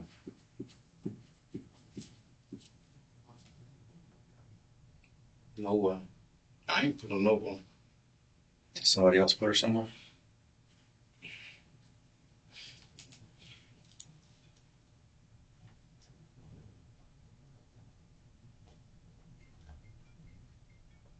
What I'm charged with?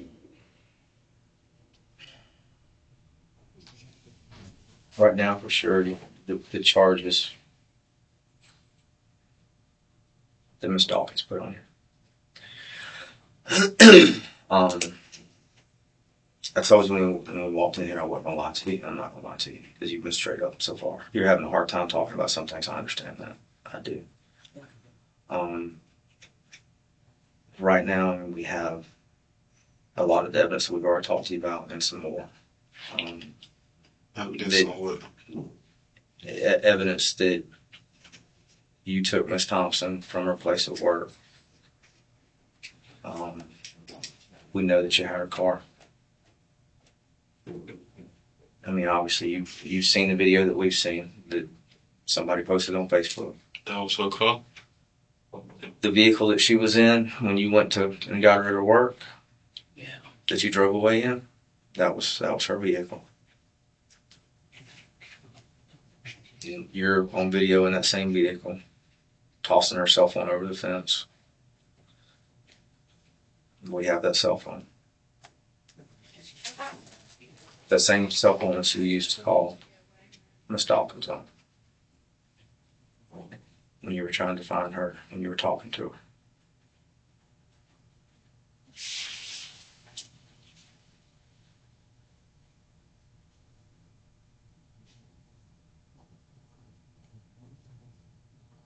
So there's enough evidence to charge you in the crimes related to Miss Thompson too.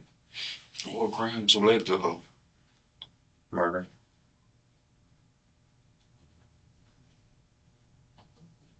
We're just trying to find out exactly what led to that.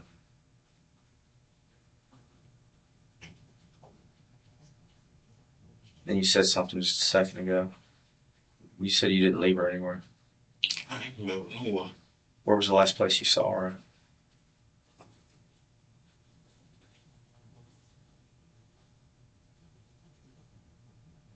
I'll skip ahead to after she passed.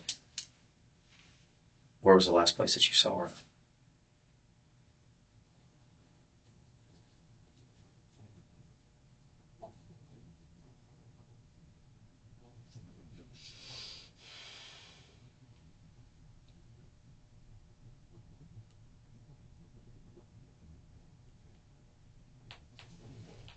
I know you don't want to insult the chest because you made some kind of statement to somebody, probably not long before the police came out there.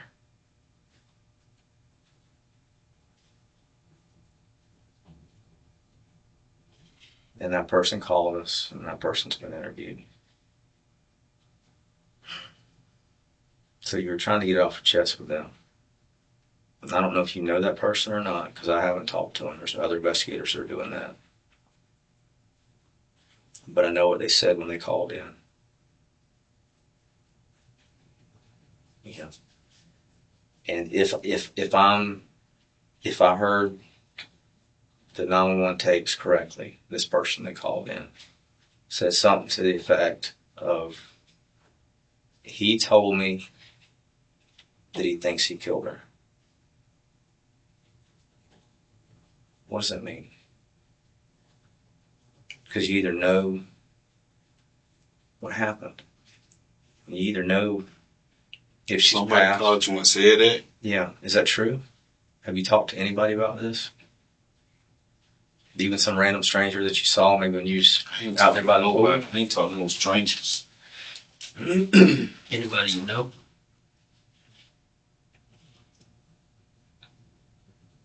And I don't know how this person could be related to you. I don't know if they're a stranger or if they're somebody you know. Dude or woman? I think it's a dude, but don't quote me on that. Oh, dude? I think. But there was a girl that called too. So It was a girl called? I think there was a girl that called. I don't know what she called about. There's investigators that are talking to her as well. And those two things have come about at about the same time he was arrested. That's kind of what led police over there to where you were.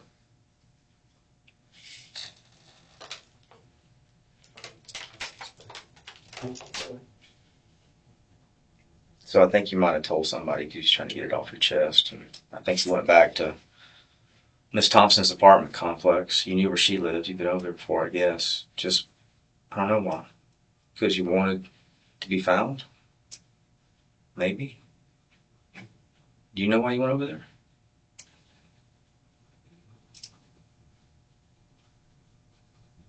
Just to be close to her place?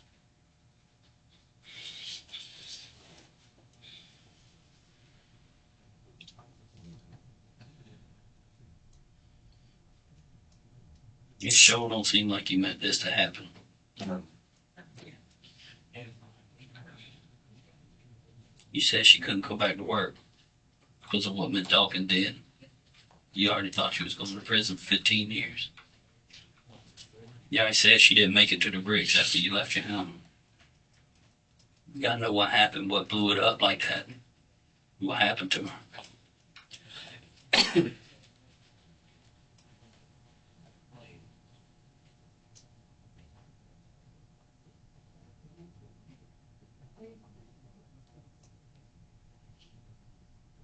Can you tell me where you left her vehicle at?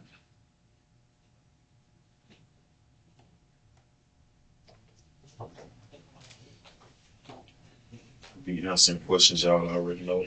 That's closing. But that's the part. That's the part. That's the important. That's the part where we know you're telling us the truth. All this other stuff you told us, we didn't know. We got to know it's true.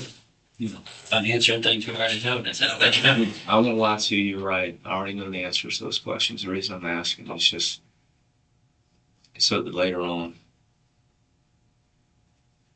people will have something to judge your truthfulness against. If something's fact, the evidence shows it, and you confirm it, it shows you're being truthful. It's a good gauge, a barometer to judge somebody on. When we go in there and the judges and juries and lawyers all look at everything, they'll say, Oh, well, Reginald told the truth.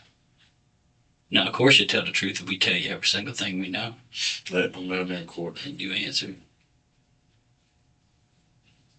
I've been through all that. It might matter for the family. It's a different set of circumstances. This is not Well, the drug case. This shot me. yeah, the drug case don't matter either. So, Drug case, burglary case I had, none of that didn't matter. You tell them what you want to tell them, and you go to court and get sentenced. yeah, I gotta be honest with you, bro. I didn't even look at your criminal history. I didn't. Yeah, I got no idea. I didn't know you'd been to prison until we got in here. You told me. That's why I didn't know you stole paper. So I can see how she's holding that over your head. I think you can agree. I bet you $100,000 y'all knew that. No. But that's the first thing y'all gonna do when they tell y'all what, y'all gonna pull it up. Well, I'll guarantee you that somebody up here did, but I've been so busy working on this thing all day long that I haven't got down to the weeds. That's why all these questions that you ask me, you already know the answer to. Not all of them. No. Mm-mm. Some of them. We do know where she was found in. I was asking you to see how truthful you're going to be, and you said something that scared me just a little bit. You said, and I quote, I didn't leave her anywhere. And that's why I was kind of asking you to explain it, because that means one of two things. That does it mean that somebody else left her somewhere?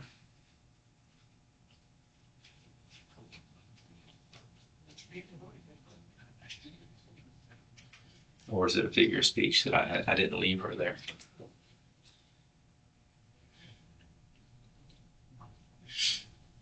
First of all, the dude who called y'all knew a lot, right? Yeah, but I'm not talking to him, so I don't know exactly what he said. I don't know how detailed. You just said he told you. That was the quote Right. that I got from the knowledge. And he also told y'all that I ran over here.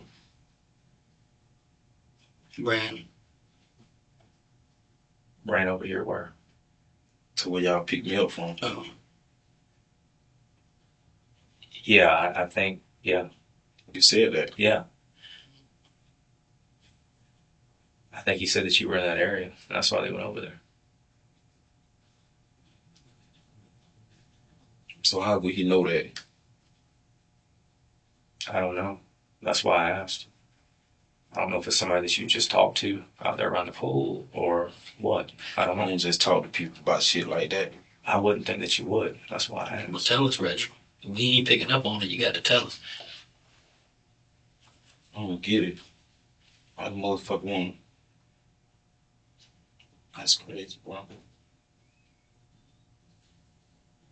Was this your cousin? You think? What? That took me over there? That called? I still don't know who it is that they met with. That the dude that took me to that spot? Yeah. He's the only dude that could have called y'all. Because it's only one dude I had a conversation with. I'd have to step out of the room to find out who he was. And I don't want to step out of the room and leave you right now. Who was that you talked to?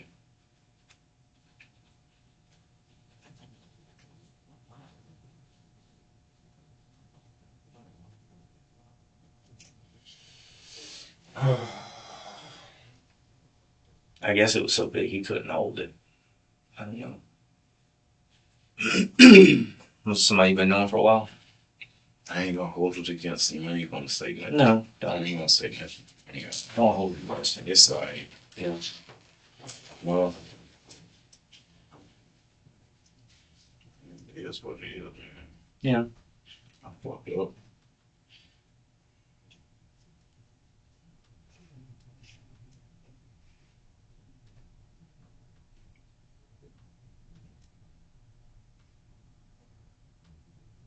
We're trying to get to a real important part of this, though. Red, I've done just a few times, and I know it's the hardest part to talk about. But it's about what your intention was, what you meant to do, what you ain't mean to do. And the bad part I is, wanted to get to Terrible. I know That's what I that. wanted to do.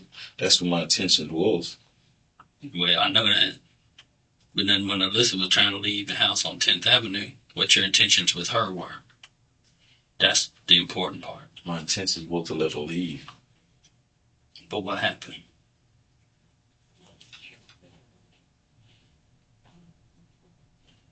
My intention to get to Terrible was more.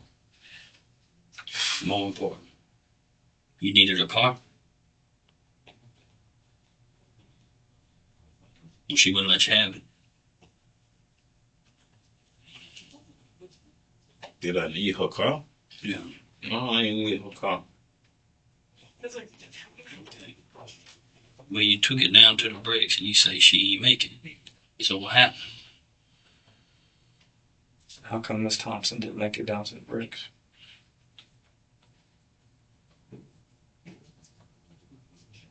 I know you was pissed at Tara. Pissed ain't even a word. Raging. Couldn't even think straight, probably. Didn't care no more. I didn't care no more. I didn't care no more.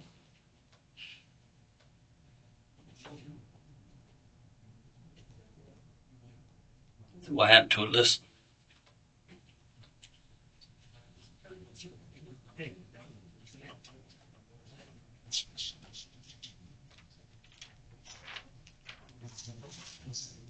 Who was in that Nissan ultimately called y'all?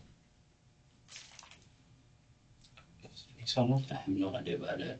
I don't know. I know that you that guy or girl called. You told me you was gonna get back to me on that because you know who called. You just told me you was gonna get back to me on that. I honestly don't know who called. We ain't left to look My at that name. yet. I promise you that. There's another investigator that's outside this door somewhere that knows exactly who called. I know that there was a male. I'm about 97% sure the other caller was a female. The second one, I just read the notes. I didn't listen to the call. The mail called about me being in apartments. I think so. Yes. I know that was the mail. What you talking about, the Nissan Altima? The Nissan Altima They that called. called, yeah. You said you were down in them apartment. No. The Nissan Altima that was on Monroe Street. What happened with the Nissan Altima? Yeah, you gotta explain. We You done gotta had a lot of explain. callers today. Okay. Yeah. I got somebody that got a police dispatcher. Say somebody called in. Mhm. On the dispatcher said they would look for me. Okay. Yeah, that happened a lot today. Now I said they would look for me. Yeah. On to my since the Altima, only one person in the Nissan Altima called. I don't know Who you think it was? about the Nissan Altima. Well, I think it was. Yeah. I think it was Satirical Mama. Oh, Terrible Mom. Did you see her at some point this evening on like Monroe Street in a Nissan, and she was driving a Nissan Altima? Because I think earlier you brought up a female in a Nissan Altima. It could have been. Go figure out. That's what kind of call Mama drive. Did you talk to her Which is tonight? her mom. You talked to her. Okay. Okay. It probably was. I guess. Yeah. I'm telling you, we done got phone calls all day saying people seen your places and all that. I almost kind of want to think that the call I'm talking about was not her mom, to be honest with you. I don't remember that. The car you talking about? I think you're the one that mentioned Nissan Altima. I did. Yeah. And I was just agreeing with you. I don't really know. You saying you almost thinking that it's not her mama? I'm almost thinking because The one he's thinking about. her We mom got so many would be- daggum would calls be today. older. I think the female that we're talking about is a little bit younger, but Right, but you say I could be wrong. you said Satirical was at work today. She was at work today. Right. Yeah, she was at work today because I talked to her at work. I don't know what kind of car she drives. I'm sorry. Tara could drive a Camry. Yeah, I have no Our idea. mama drive an Altima. Yeah, I never talked to her mama. I just talked to her when she was at work. That's it. But the thing is, Tara don't get off work at 5. So she must have left after y'all investigated her. Maybe. That explains. Well, Have you talked to her today, who? Tara? No.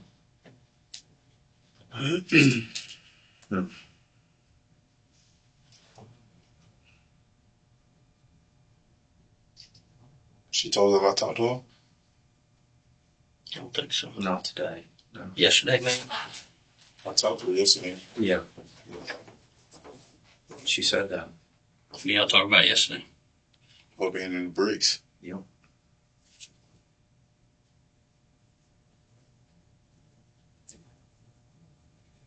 You called her from a guy's phone at one point yesterday. Damn. Yeah. Y'all trained, huh? Yeah. Y'all talk to him too? Well, I wanted to ask you about him, and that's cool. Have they? I think I know he's want back. to talk He's to him. back here. Yeah. He's back. Yeah, I think they were talking to him or going to talk to him. Yeah. He was in the back. No. He came back to tell Came us. back. Yeah. He had left town, I think, just for the day or whatever, and drove west of here. Not gonna tell you exactly where, because that's his business. And he came back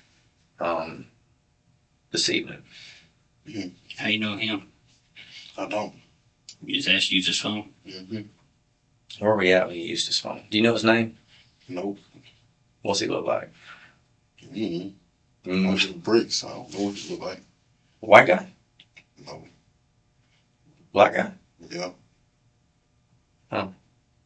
Was he driving? You driving something? No, he was walking. Hold on, man. What y'all talking about? What? Oh, hang on.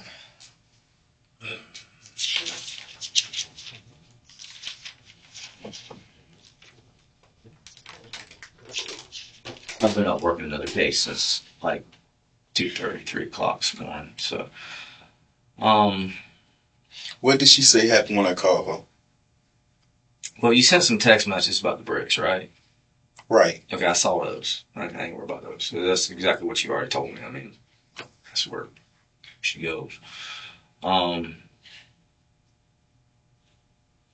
But I guess yesterday evening or at nighttime, you called her from a number. And I can't remember if y'all talked or you didn't talk. But you called her from a phone that wasn't yours a time or two. And the phone belongs to the white guy.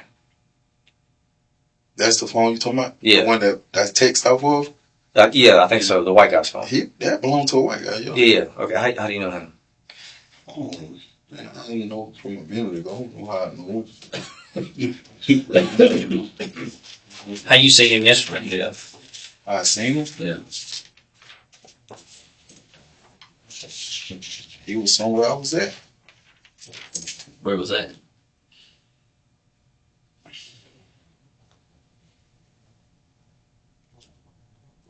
Y'all already know all these questions. I Because don't know, first of man. all, he just said he pulled up a phone Yeah. that showed all the locations of where I was at.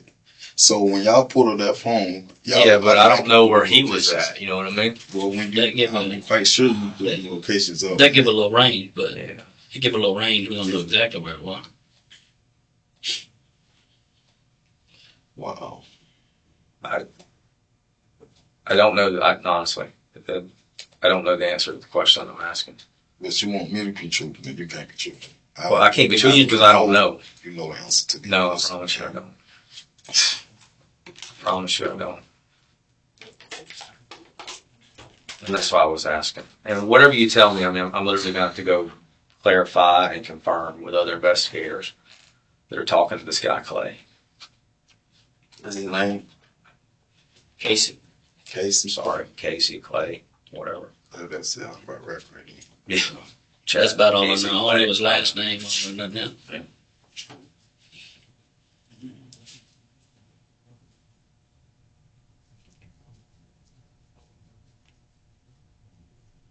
Can you tell me where you were at with Casey when you borrowed his phone?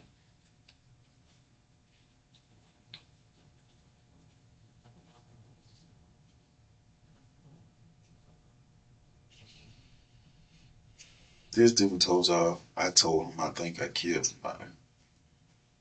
That's crazy. I ain't told him about that shit. Casey did? You think Casey told us that? Casey ain't tell y'all. Okay.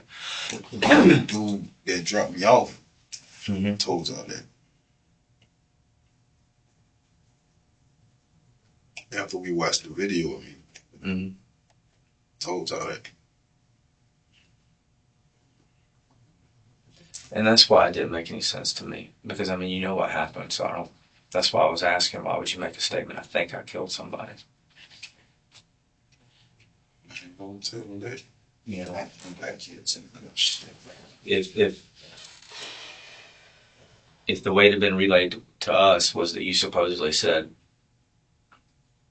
you know, something went wrong and accidentally killed her, or anything other than I think I killed somebody, then I wouldn't have questioned that as much. You know, so that's why I was asking you to clarify.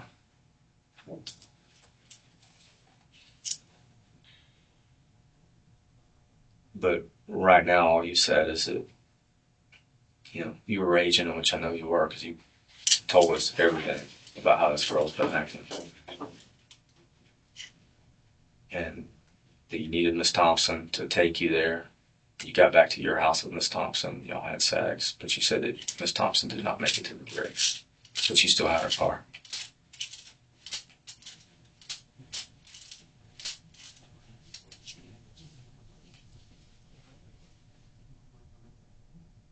So, I mean, based on what you're saying, that's leading us to believe that she never made it out of your house. Because you said you couldn't let her leave. You were scared to let her leave because you had to find Miss Dawkins. Miss Thompson might have called the police before you could do that. Did you just snap on her?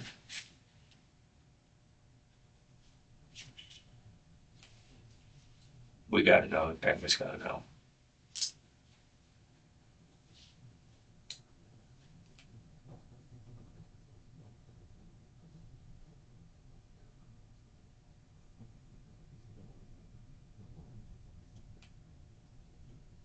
This is what we were talking about before, about making something good out of something horrible, something terrible, and rising up from it, no matter how hard it is and how long it takes. And having your legacy not being this, but being what you become from here.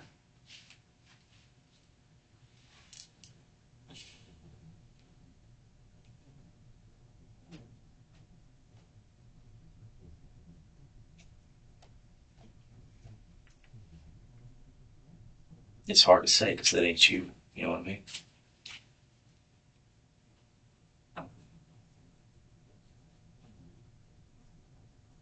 You're in a rage over everything this girl's done to you all this time.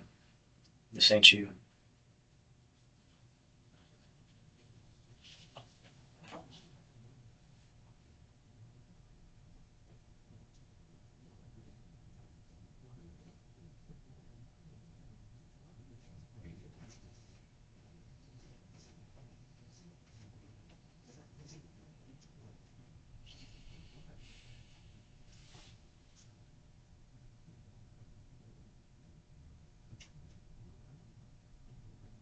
Let's get angry because you would let her leave.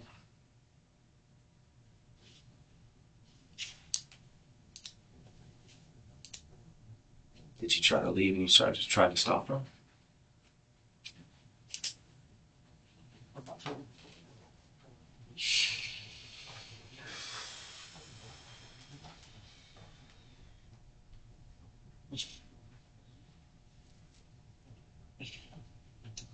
She got kids, Reginald. We got to know, man. I know she got two. Yeah. We got to know. Got to know about the last few minutes.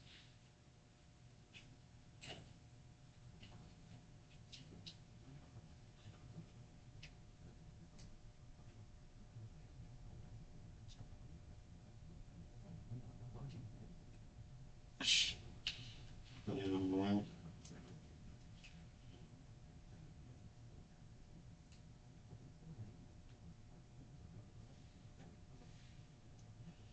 What y'all want me to say? I just want you to say what happened and what was going through your mind.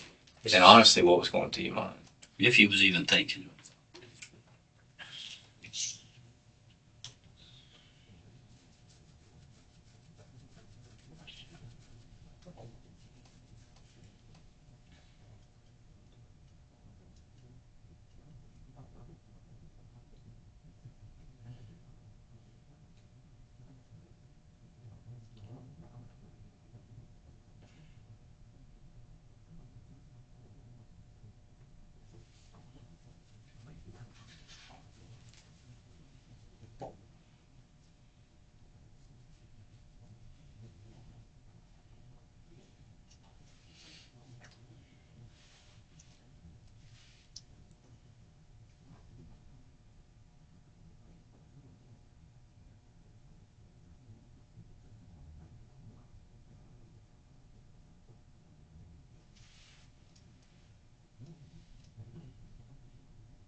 I know it's hard, man.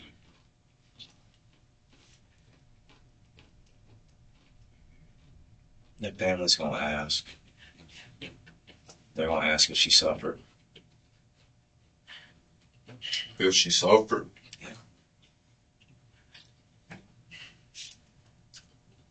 Then I'm going to have to tell them something. I can't lie to them, just like I can't lie to you.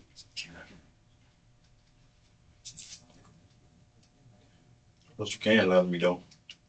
That's your job. I haven't yet. There are things I can't tell you.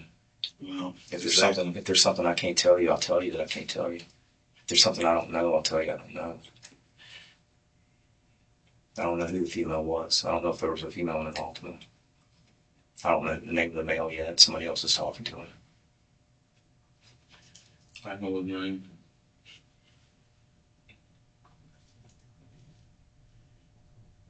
None of that really matters, to be honest with you. Oh, It's like you said, just forgive him. Maybe he thought he was doing right, or maybe he had malice in his heart. I don't know. But what really matters is what happened to Miss Thompson.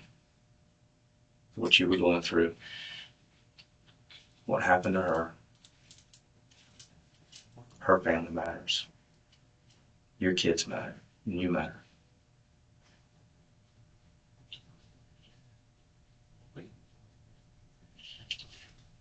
but when you drive around with somebody,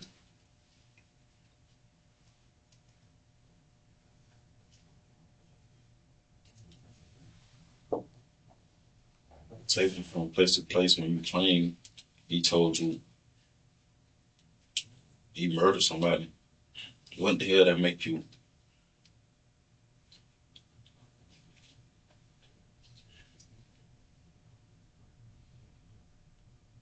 If you didn't say that to him, then I guess it would make him a liar.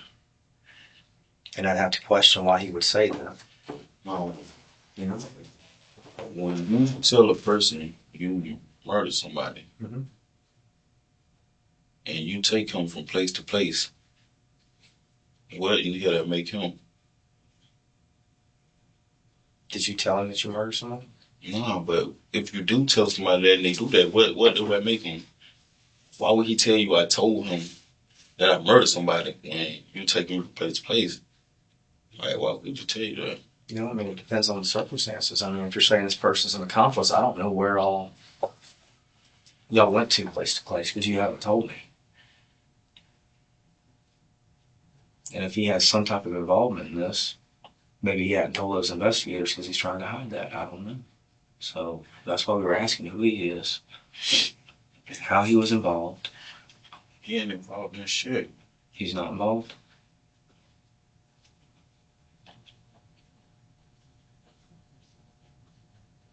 My thing is, I just ask when if motherfucker tell you some shit, and you take him place to place, what would that make you? Mm-hmm. If you know you want to run, and he tell you, he just, if he tell you, if somebody tell me they murdered somebody, I'm not gonna take them place to place. You would be. But I know they're gonna give me a charge. Yeah. You wouldn't be harboring somebody. Right. Yeah. I know that'll give me a charge. Yeah. So the dude that dropped me off, that claim I told I murdered somebody, I don't get why he would call y'all. That's crazy. Listen, if you didn't say that to him, that's fine. It doesn't matter because Y'all also say a girl called and told y'all the same shit. gave us some information, yeah. And I can't tell you exactly what it is yet. I'll be I able to. haven't talked to no female, period. For me to don't be calling and say I told them. It may be one of the situations where somebody told somebody that told somebody. You know what I mean? Yeah, it happen all the time. But neither that girl or that guy that we're talking about, neither one of them matter. Because, It must have been some type of reward out. to my knowledge, no. I mean, everything's happened too quick. Yeah. That normally takes a little time But to again, get a reward. I honestly, whatever they're saying right now, in the grand scheme of things, it does not matter. Because even if those two people did not exist, you would still be sitting in this room. Maybe they wouldn't have found you at that apartment complex at that moment, but they were still looking for you. And eventually And you said the girl stayed out though. lies.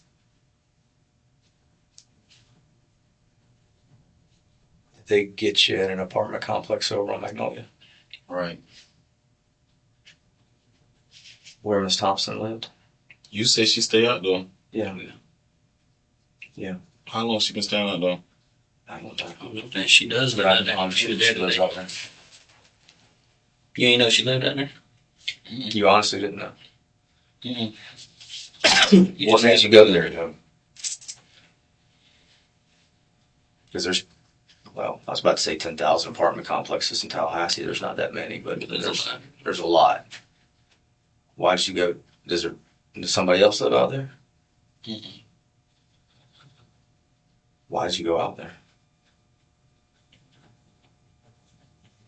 Because if you say you didn't know that she lived out there, I'll believe you. But it's a big coincidence. You know what I mean?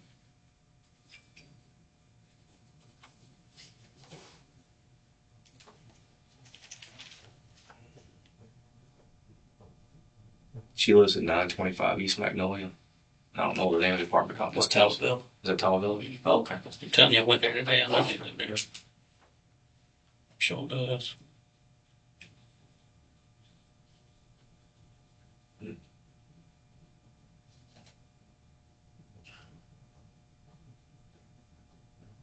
Did you go there because it's close to the bricks? Mhm. Why'd you go there then?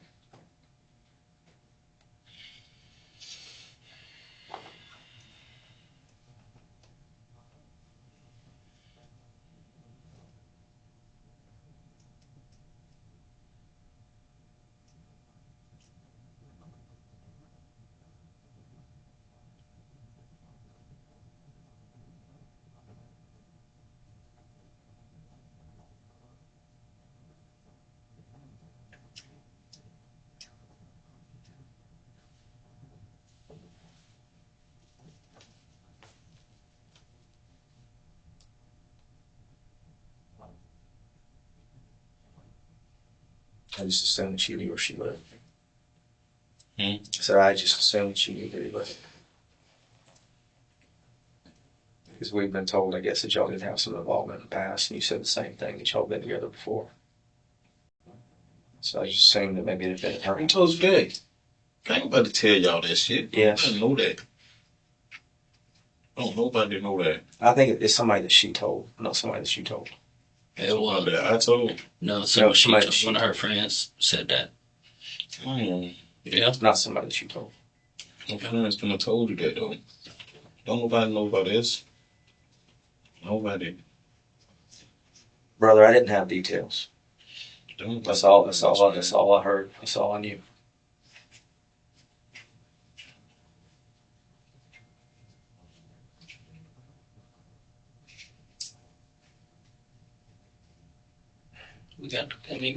What happened at the house?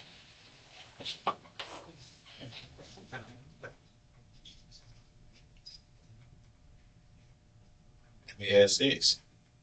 Then what? How did she die? They don't know. Man. You don't know. I had my girl. Explain.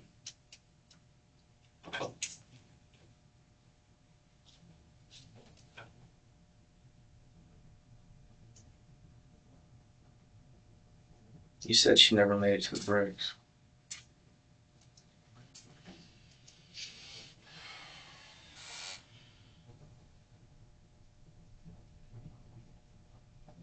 So she died before you went down there. I ain't say that. Then when did she die?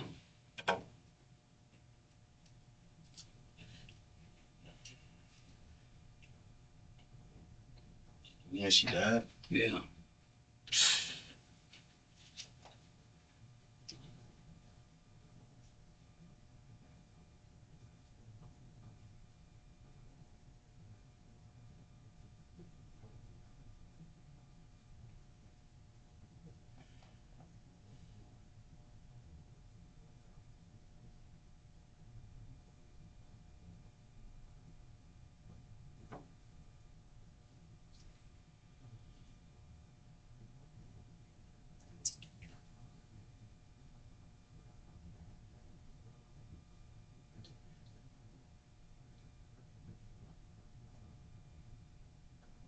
Don't do this to yourself and don't do it to her family. Do what to myself? You gotta tell a story. You know? Can't hold it in. Hold it in. What got us here. As long as you've been rise above it. It's easier to say that you don't know how she died. Hmm? I said it's easier for you to say that you don't know how she died. But, I mean, you know how she died.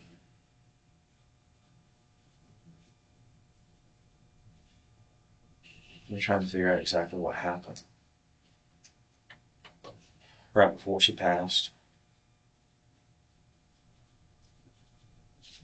What caused you to do that?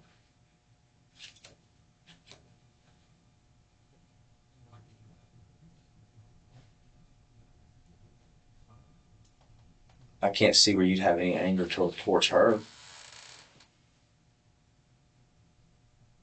Just rage over Miss Dawkins. Like you said, maybe fear that Miss Thompson would call the police.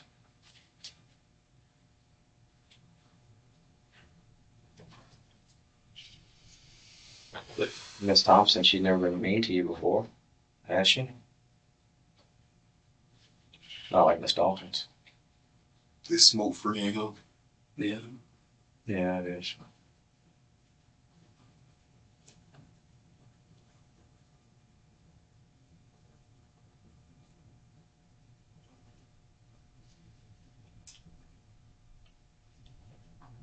Where my money at? With all your property, probably, in a bag out there. Did she I sell left it? all this shit in my pocket in. You know, I don't know. I don't know what they left in your pockets or why. None of that matters. What time we go, man?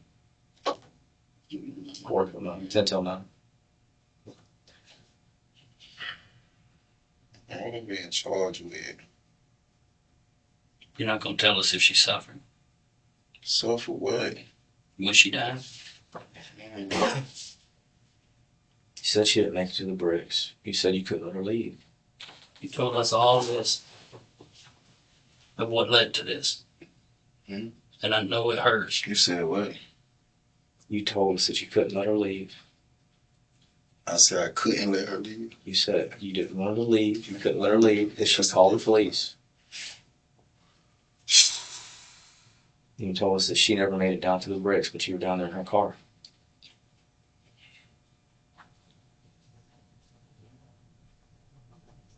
You dished your cell phone over on Nina Hills.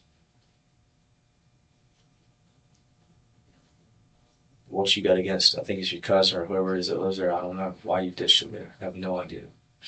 I don't got nothing against them boys, and I really wanted them to know that. I ain't throw no damn phone back there to set them up. I'll tell them. Fuck. I'll tell them, because that's probably what they're thinking. Well, I know That's that's what they're thinking. I seen it on Facebook. Yeah, they thought you was setting them up. No. but I'll tell them.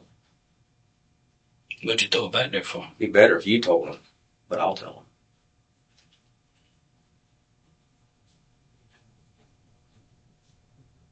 I said, what'd you throw it back there for then, instead of somewhere else? You know what I mean? No. I actually did throw it somewhere else, but the motherfucker didn't fly. Yeah. Hell. So when I stopped at a destination, I just tossed the motherfucker. Yeah. I went over there, let them know that. I went over there to get a gun. Miss Dawkins, That's what I came to the crib for. did you find one when you went in? Hell no. If I would find one, I'd be dead right now. I wish I would have found one.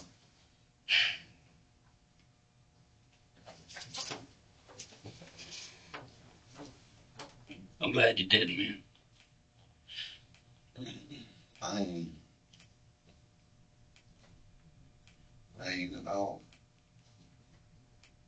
You was the last person there with Elisa when she died.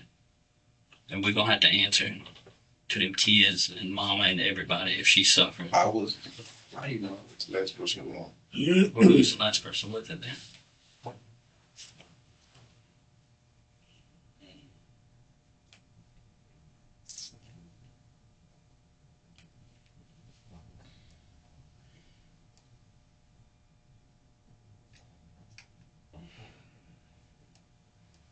We're not trying to pin a charge on you associated with her death. We're already at that point. Honestly, it's like when I told you when I first came in, we don't have to talk to you. Okay. You know, but I'm glad that we did, because there's a whole lot more to this. It's not just somebody that's evil or angry or just out to hurt her just to hurt her. You know, everything that you went through with both your baby moms and Miss Dawkins especially, not seeing your kids. Dude, I told you that. I mean, you came out, you're not drinking, you're not smoking, you're working 2 jobs. You know, it would have been a lot easier to go back to that lifestyle. It would have kept Miss Dawkins happy. But you didn't do that. You were trying to do what was right, even though it was harder to do what was right.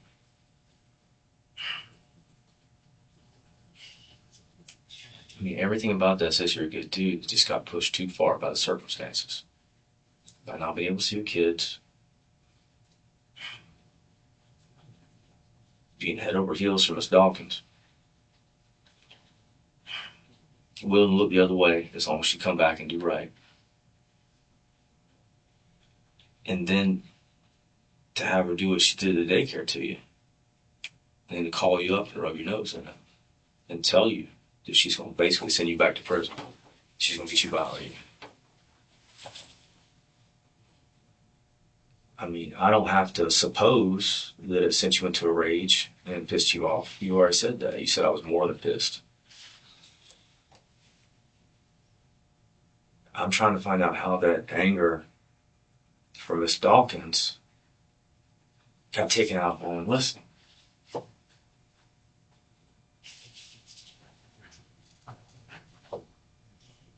I mean, you went to where she worked. You took her from there even though she didn't want to go. You're telling me the sex was consensual at your house. For the sake of argument, I'm going to believe you. Y'all could tell forced entry on female, can't you? I'm not a sex crimes investigator. I got to be honest, I have no idea. I don't see a lot of cases. I'm pretty sure Yeah. they can. So they're no simple stuff. Like I said, I'm going to get your word. I'm not even going to debate you on that. I'm not even trying to go there. I asked one time because somebody else is going to ask me. The family's going to ask. Somebody's going to ask. And you answered, I'm going to take your word. But you told us you couldn't let her leave. You told us that she didn't make it down to the bricks when you went down there to see Miss Dawkins. She's dead. Who did? Miss Thompson is dead.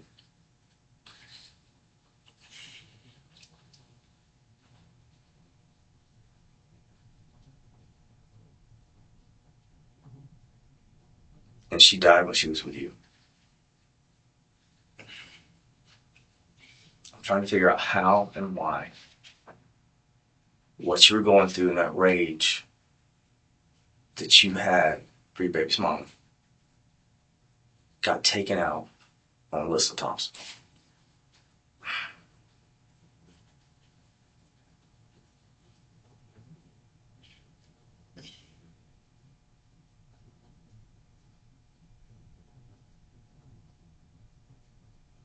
And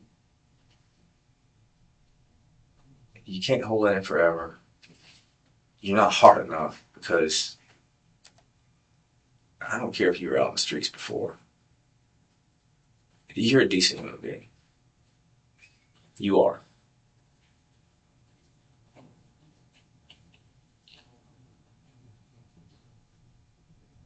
Just everything got the best of you. Even if it's just for a split second, it got the best of you.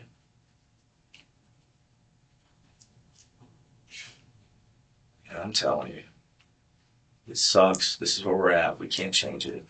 But where you go from here is completely up to you. You can live forever in the depths of despair. You can let this make you hard and pretend like you don't care that somebody's life was taken.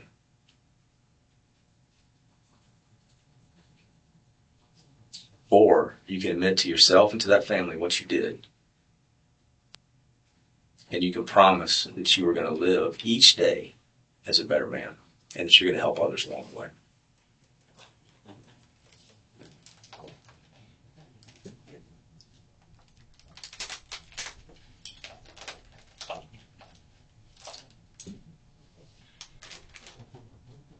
And that is up to you.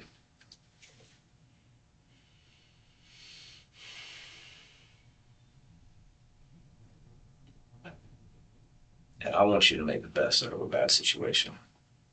And I want you to rise above it. I honestly do. I've got no malice towards you at all. No anger towards you. None. I don't get a bonus because you're arrested. I don't get a promotion. I don't get an award.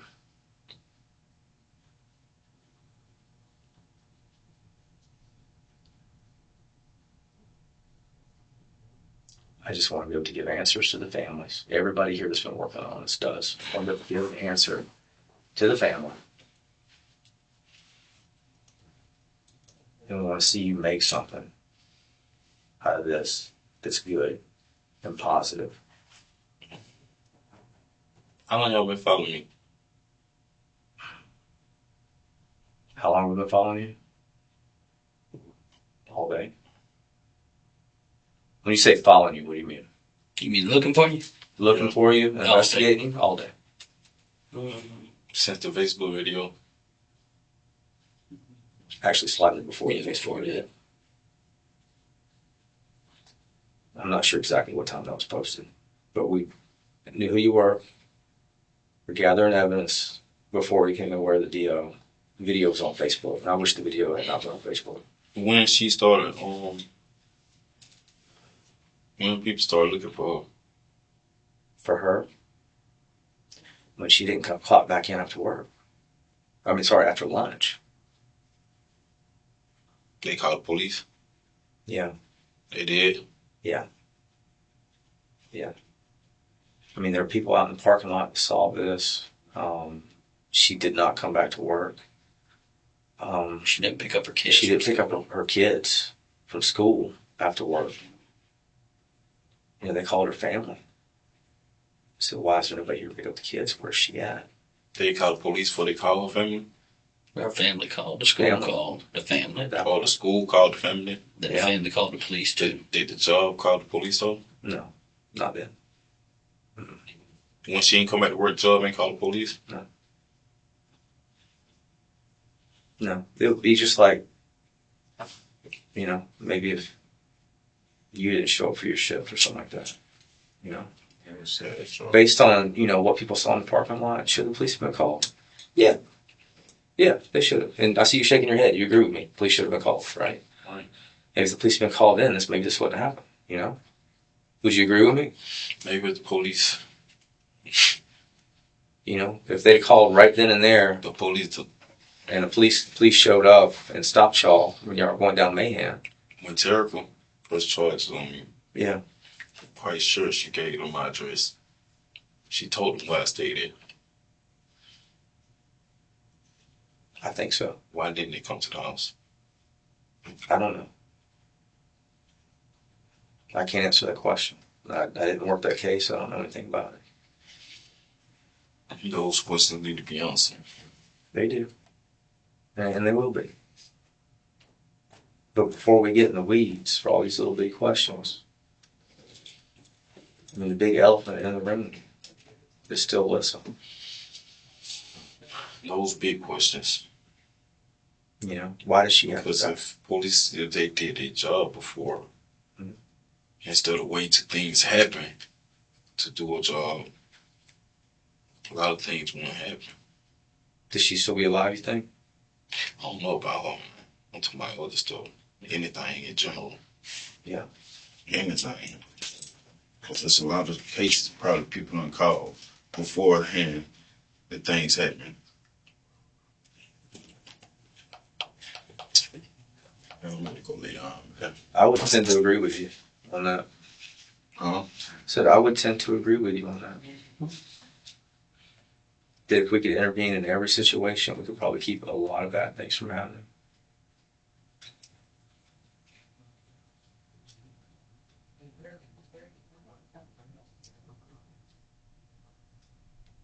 I still don't know why. For whatever reason, you kill Alyssa.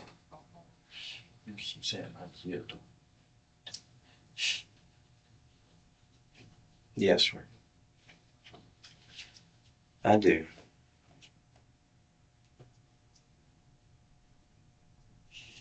It's real clear. Everybody knows.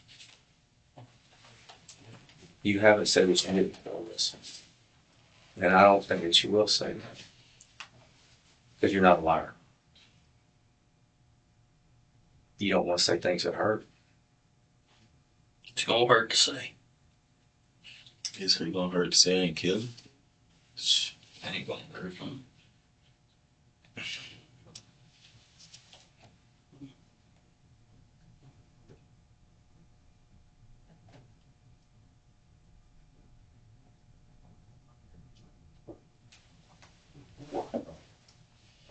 What happened? I feel like, sir.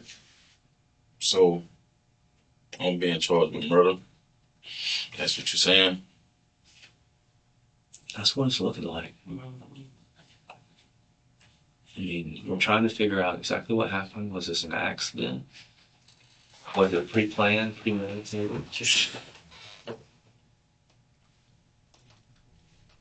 We're trying to give you the benefit of the doubt now, based on everything you told us about relationships in the past and stuff you're going through. But part of trying to make that determination is trying to figure out exactly what happened in the incident. Whether it's something you thought about doing and did, or whether it was something spontaneous that happened.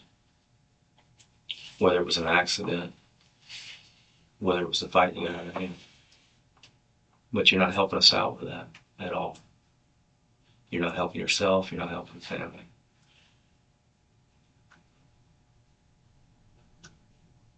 What happened after you had sex, Reginald?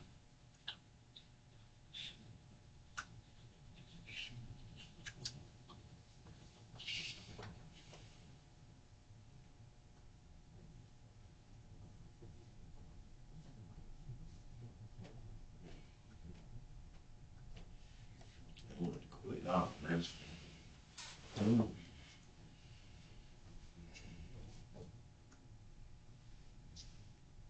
You know, I'm gonna get you that cigarette before you do. No, you don't. Just say like smoke free sitting in there. In here, smoke free. Right. So we ain't finna give you no cigarette. We got a spot. We got a spot outside that's not smoke free. Yeah, you finna take me out there. You don't think so?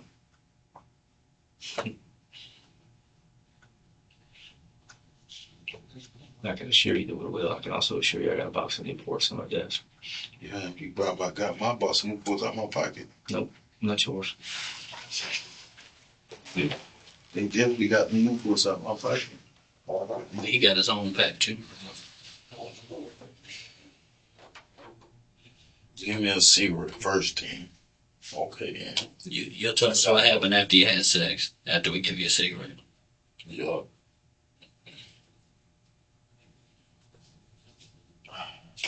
You think we can do that? He's gonna make me get up and walk all the way down there. Yeah. All right. Sit tight. Oh, you want your notebook? No, see, when you run too over, so hopefully just at the same time. No. You can go one at a time. He wants two. Two? Can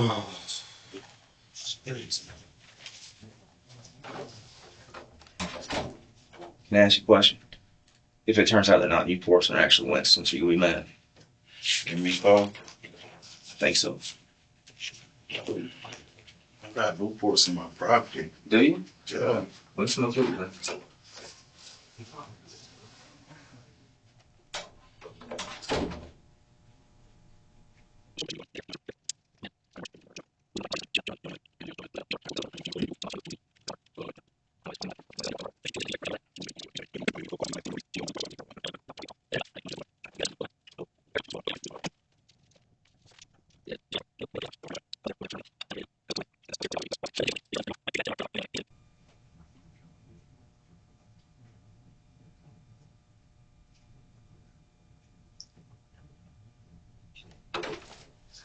You got a lighter in your pocket?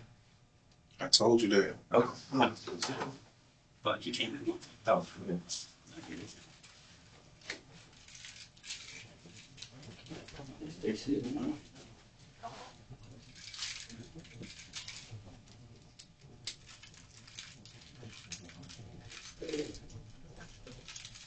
Hey, you want the rest of my money with my own?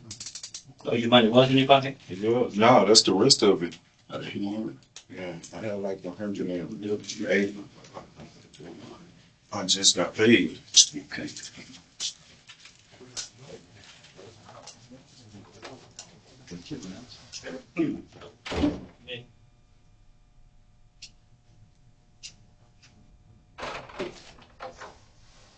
My bag right there. Y'all mean tell me y'all want reps on my bag. I told you I picked it up, but then got called away. How much money was it? That's like $5. And that's $5. I'm gonna put it in your bag right here. Yeah, look and see what the rest of it know. But it's like Yeah, there's money in there. 180. He'll be like 180 or some shit. Yeah, there's money in there. I ain't gonna count it right now. You ain't gonna count it. Someone will count it. I ain't gonna reach all up in the bag.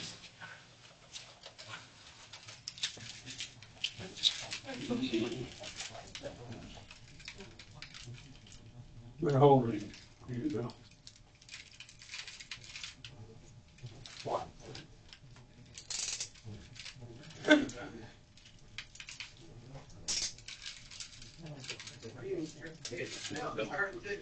I ain't tight. Give me these cigarettes. Go on, boy. Yeah, I would.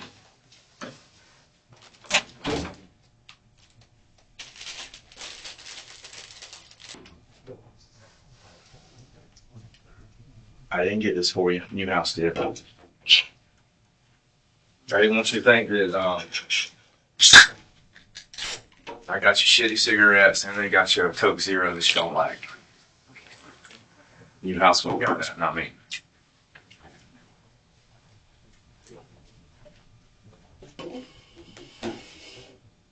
I like Coke Zero.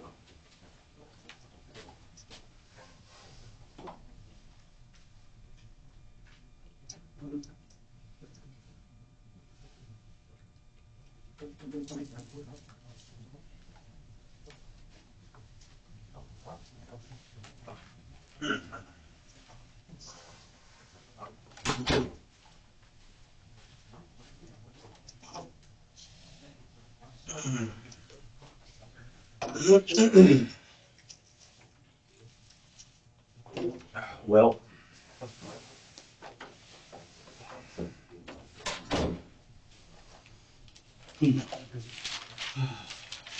Reg, you had your cigarettes. Pop them this way.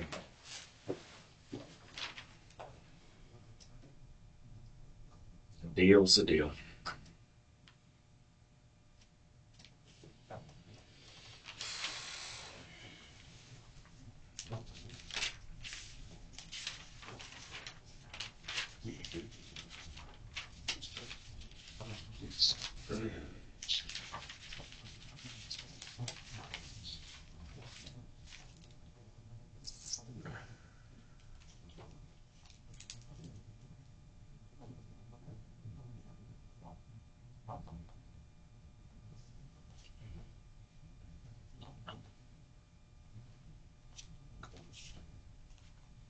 Nothing.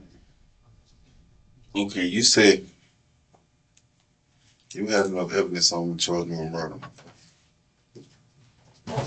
Right? Yeah. Why ain't charged yet? Y'all want me to tell y'all I killed her so y'all can charge me with that? No. No, you're not. You're not charged yet because you ain't out of the jail. You just got to do the paperwork on it. No. The reason we're still talking to you is all the reasons that we've already said. Honestly, I mean, we need to figure out why. That's part of our job. We need to figure out exactly how and exactly where. We need to bring that closure for the family. You know, them kids are going to be older and asking questions one day. Her family's asking questions now. They're hurting. It ain't right to just say when somebody gets killed, well, this the person that killed them, put them in jail, we're done with it. Yeah. That ain't real life. That ain't human life. And you're not, I'm trying to say this because I don't mean it in a bad way. I understand it's a hard situation. But you're not exactly making yourself look remorseful. You know what I mean? So, in a way, I mean, it really is for you too. So, and if you can't believe all that, then just believe that we did make a deal, and no matter how shitty the cigarettes were, a deal's a deal.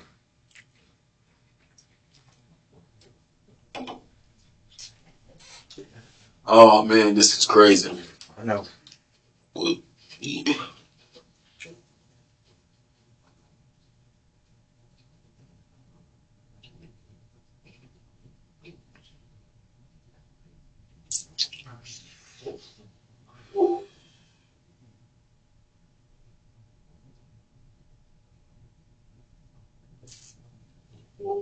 Just walk us through it. We're not pushing you. Just walk us through it.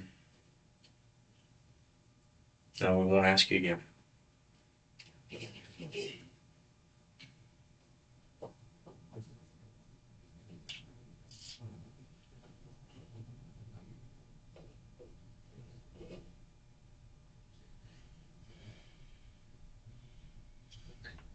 I think I'm being. I think I'm at the one for that part. No, man, that shit crazy. No, you know what to say. That's crazy. I don't know what to say. I don't even know what to say.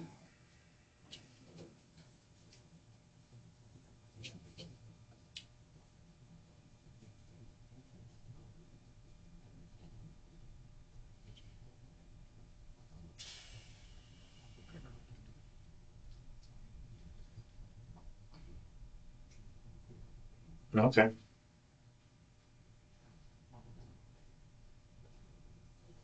Reg, are you saying that you want a lawyer before you talk to us anymore?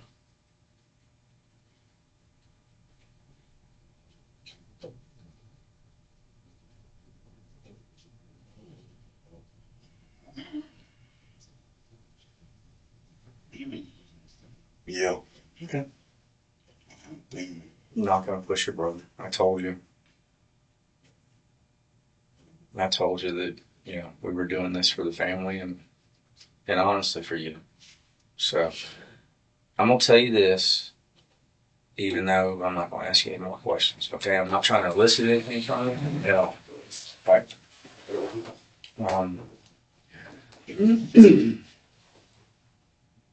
Even though I know you're not gonna talk to me, that you don't want to talk to me anymore. Okay.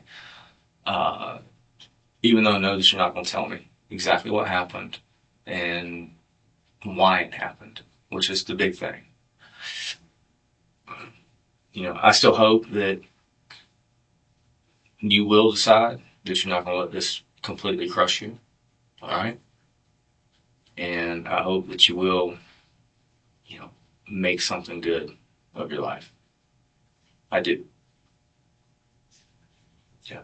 Even though I'm not getting anything from you in that regard right now, I hope that you do that. All right, brother? Okay. All right. Do you have any questions for me? What good can possibly come from this? Everything that I talked about. I know it seems like no good can come from it, but, a few hours ago you were praying that the police would kill you because of what you've done. You want your life to end, trying to get them to shoot you. And we're telling you that no good comes of that because that's where your story stops, is right there. I've seen on TV, for me, well, I said about 30 cases of people getting shot doing the shit I did. Yeah. Yeah. So I was definitely praying. Yeah. I definitely wanted that to happen. I know. This definitely ain't goddamn. I told you when I heard it on the radio, brother, I thought that's what was going to happen. But that's where your story would have ended. Right there. That's what your kids would have known of you. That's what the whole world would have known of you. But see, you got a chance to do better, to kind of atone for what happened, for what you did. I hope at some point you'll decide you'll give the family that closure they need. And I think you got to do that before you can try to build yourself back up. Because if you keep that down, you know how it is. If you don't stand up and admit you've done wrong, then it's going to keep holding you down forever. So, that's it. So, you got any other questions?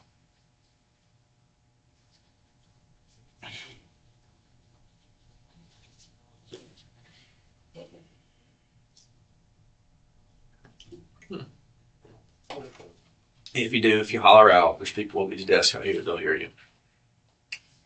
And I'll come back in and try to answer your questions as you think of them, okay? All right.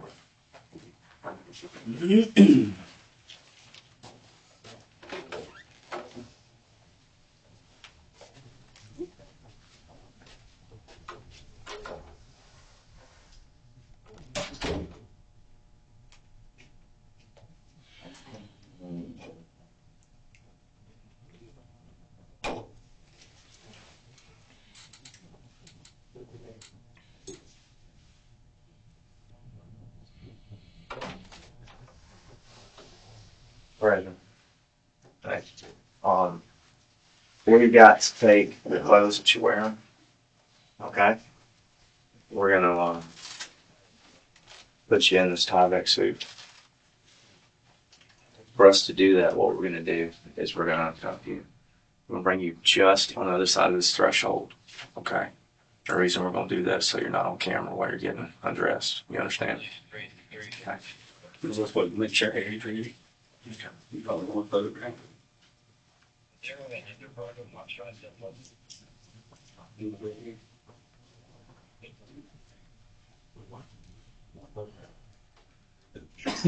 All right, what's on? Basically, we have you know, it's fine. Still here, because it's basically that. Still. But that's. Okay, I'm gonna take this off of you for you to get undressed. That was really Something should we do top, and then you handcuff, and then your bottom. so. Now you stand up. Forensic specialist is gonna take a photograph. Which? Head back there.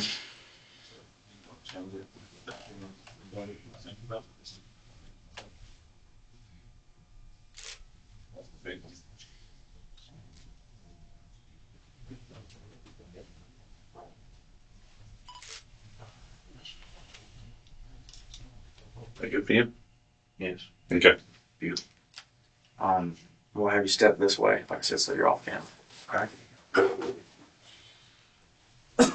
Step right in.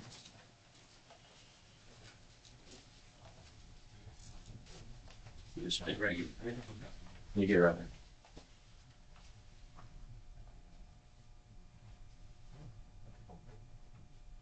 You'll start with the upper layers first.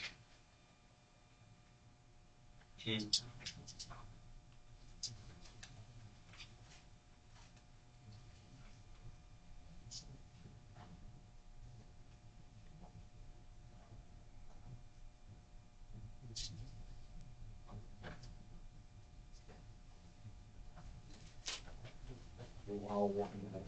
the box.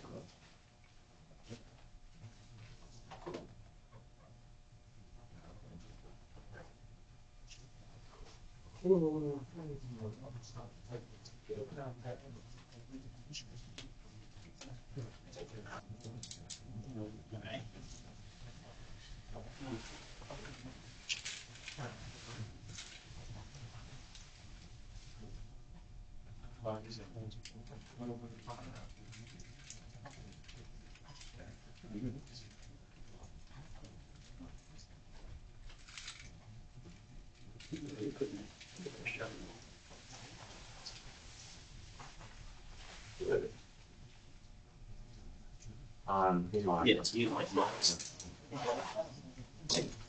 We're gonna step back in here just for a And second.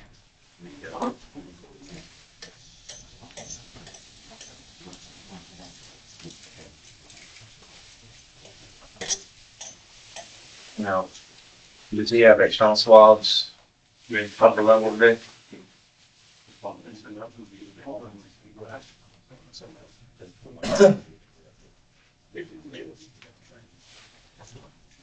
Reggie, one of the things we want to do is reflect evidence that's on the exterior of your body.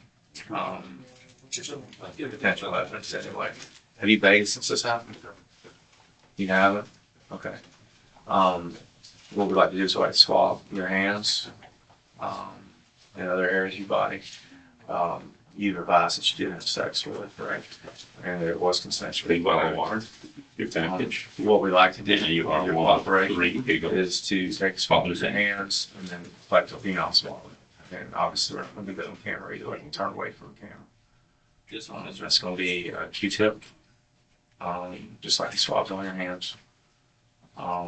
Swabbing on the exterior of your hands. Okay? Thank you. You want to do that first?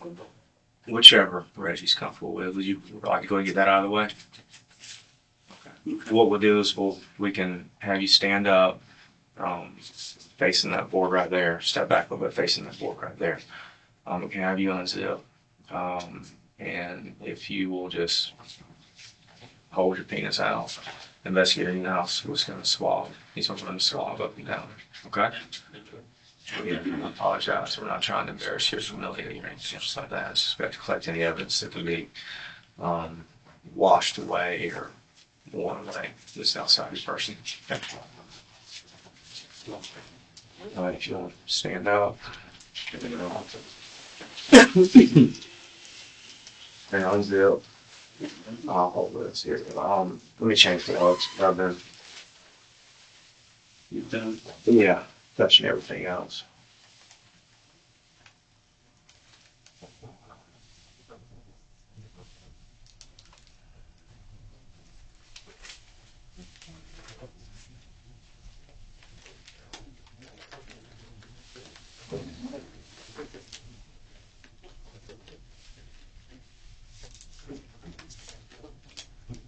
My hand's best way. Hang on.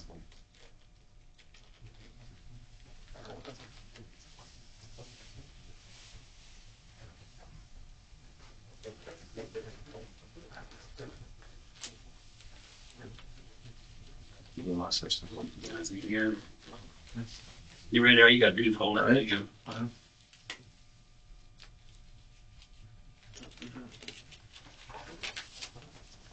Pushing the tree.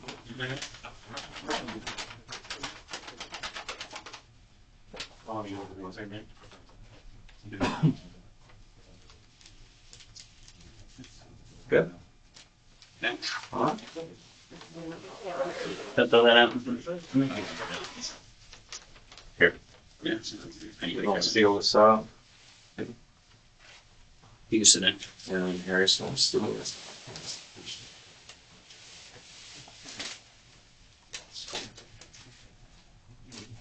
Put this back. Put his hands in your yes.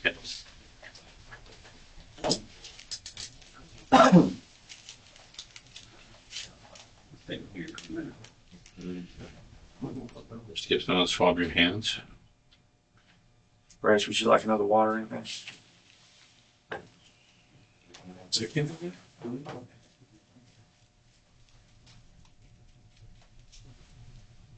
Would you mind grabbing one of those waters that are probably up by the door? One of them waters? Thank you very much. There's some little bitty ones down low. Yeah. No, they're gone. Okay, so.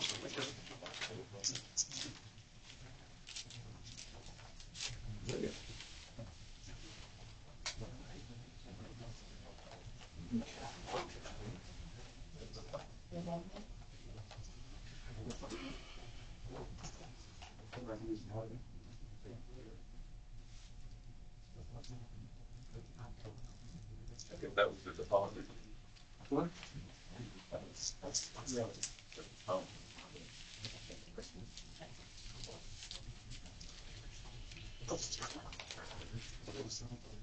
Yeah, if you sir. You done with the swap? You ready to transport? Thanks, sir. I'll go ahead and take these close. Yes. Yes, sir. Thank you. You for everything. It's my pleasure. See you in the morning. Oh.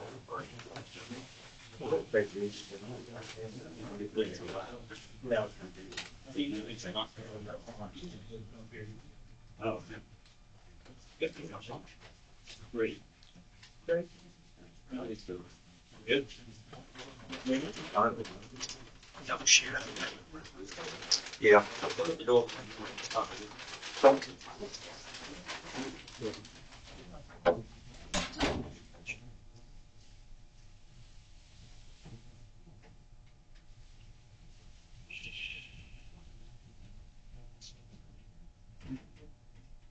Don't forget the trial will hopefully start the end of March 2025, and we hope to have the trial here on Deep Dive True Crime.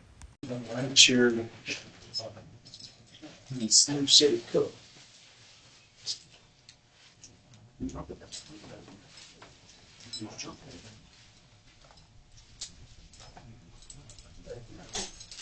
Back to 24 for me.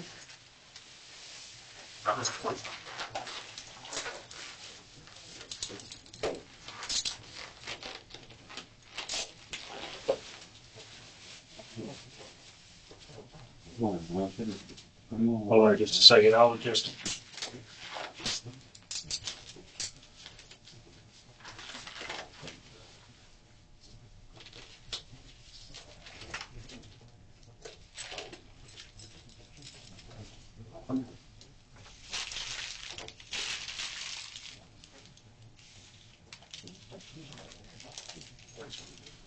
Alright.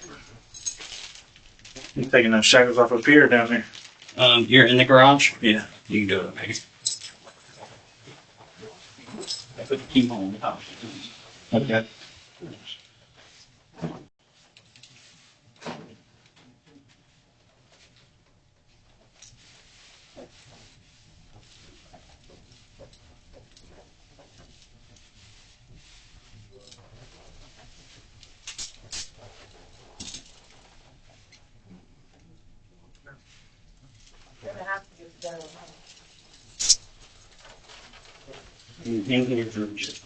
Okay. Thank you.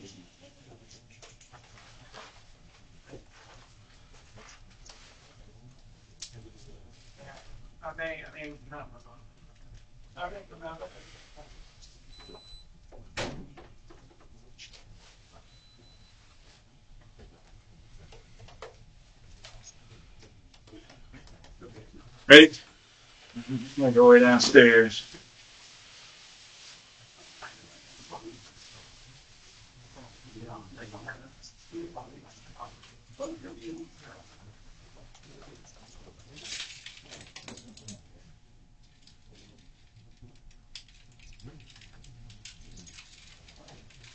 Thanks for watching and supporting us. It is thanks to your continued support that we keep bringing you exclusive cases like this one.